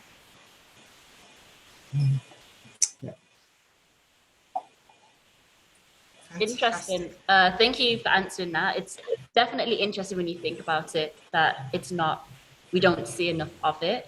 Did anyone else want to chime in on that question? If not, it is fine. I will pass it back on to Ruth.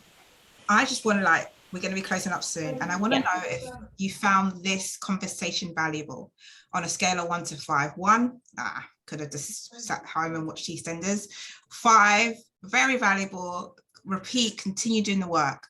Where do you sit? Put it in the chat where you are at. We really want to know what you are feeling in this space, so that we know if we continue this conversation, if we go deeper, or if we go into our little silo and do some more of the work somewhere else. But yeah, 1 to 5, where are you at?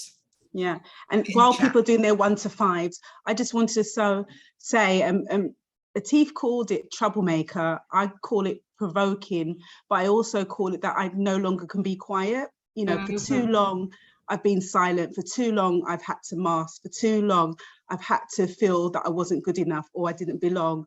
So this is, for me, the conversation.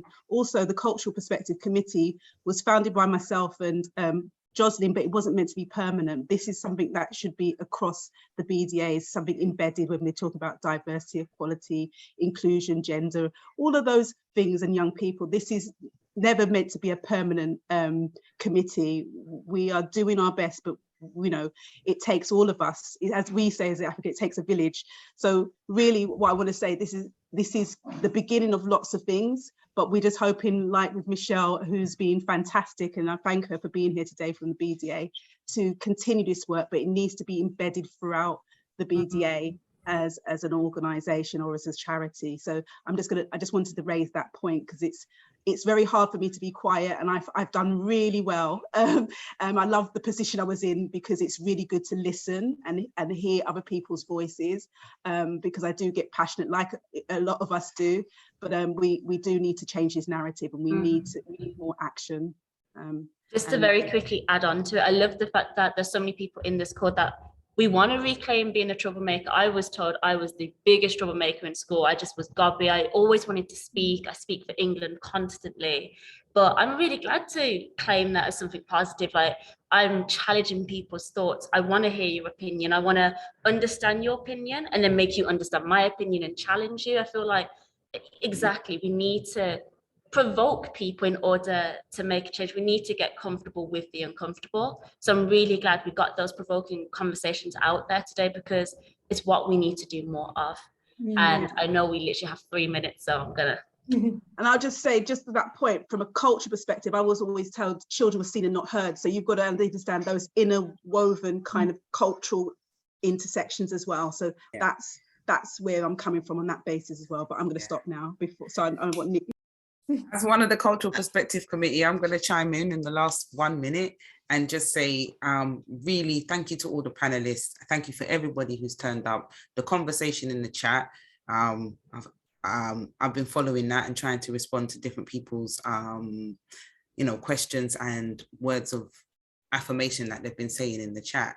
And I'm quite proud of myself to say that, because I can't believe I could do it. So it's great. And yeah, we haven't done something like this for a while due to COVID, and it's been online. It's been so well attended, and there's a good response here. So we will hopefully be able to deliver something like this again soon. Myself and Zoe are working on something for young people.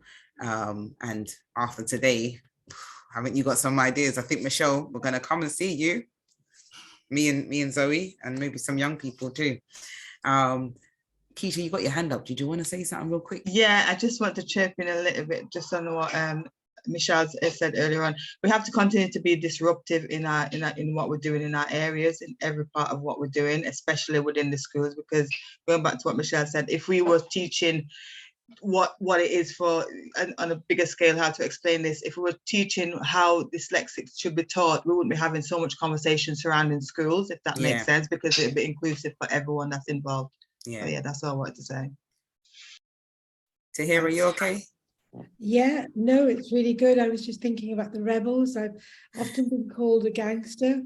Yeah, go for it. Let's do this, So, but I guess it's being called a silent gangster, because not knowing when to use your voice and just being stopped from using your voice. So we're here, we're going to talk, and we're going to continue.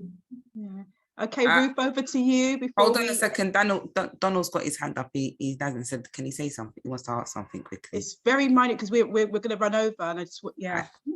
Is it quick, Donald? Yeah, it's just quick, because I was just going to run off a quick bit, because there's lots of things that we're talking about. One of the basic things that, where is the information where the best practice is to be shared?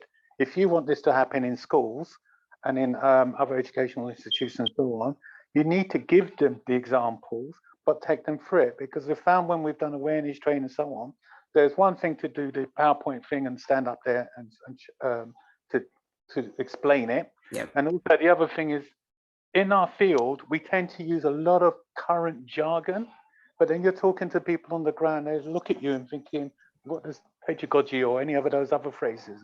So speaking to them in English for the start, but the main thing is, I found, you got to show them.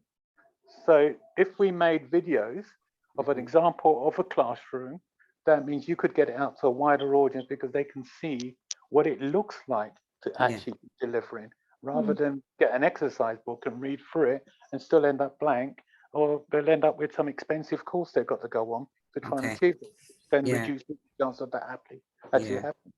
Thank you. Thank you. Later. Okay, back over to you, Ruth. I'm muting my mic. We're doing good. Thank you. Over 1 minute. We're over 1 minute. So apologies, everyone. Thank you so much for all attending, for registering. We are going to send the recording out in the next sort of 48 hours. So you can go back and look at all the knowledge bombs. Thank you all for giving us your 1 to 5 rating. Really appreciate it. And we're going to take that away, and we're going to see what we need to do next in order to make much more impact as well, and what we can do in this space. So thank you so much. Really appreciate it. Really appreciate all the panelists for coming and taking the time to actually just like be here and spend the time to really input and give their wisdom, because they're really doing the work. They are in their spaces doing this leadership, anti-racist work day in and day out. And I guess it's tiring as well sometimes. So there's times when there is that emotional labor that we talked about as well. So that's my final word. Just thank you so much for all attending. Again, if there's anything that we can do to pinpoint and signpost you to any of the panelists, we will. We've got their information, but we obviously want to make sure that you connect with them as well, because they're great individuals who are doing great things as well. So if they haven't put their contact information in the chat, we will be putting that in the replay for you to be able to check out as well. Does anyone else on the CPC want to say anything else? No, just thank you so much, everybody, for attending. Honestly, it means a lot to have these conversations and having this space and feeling safe in the space to be able to share. So thank you so much, and I really appreciate everyone's time. Yep, thank you. Well done.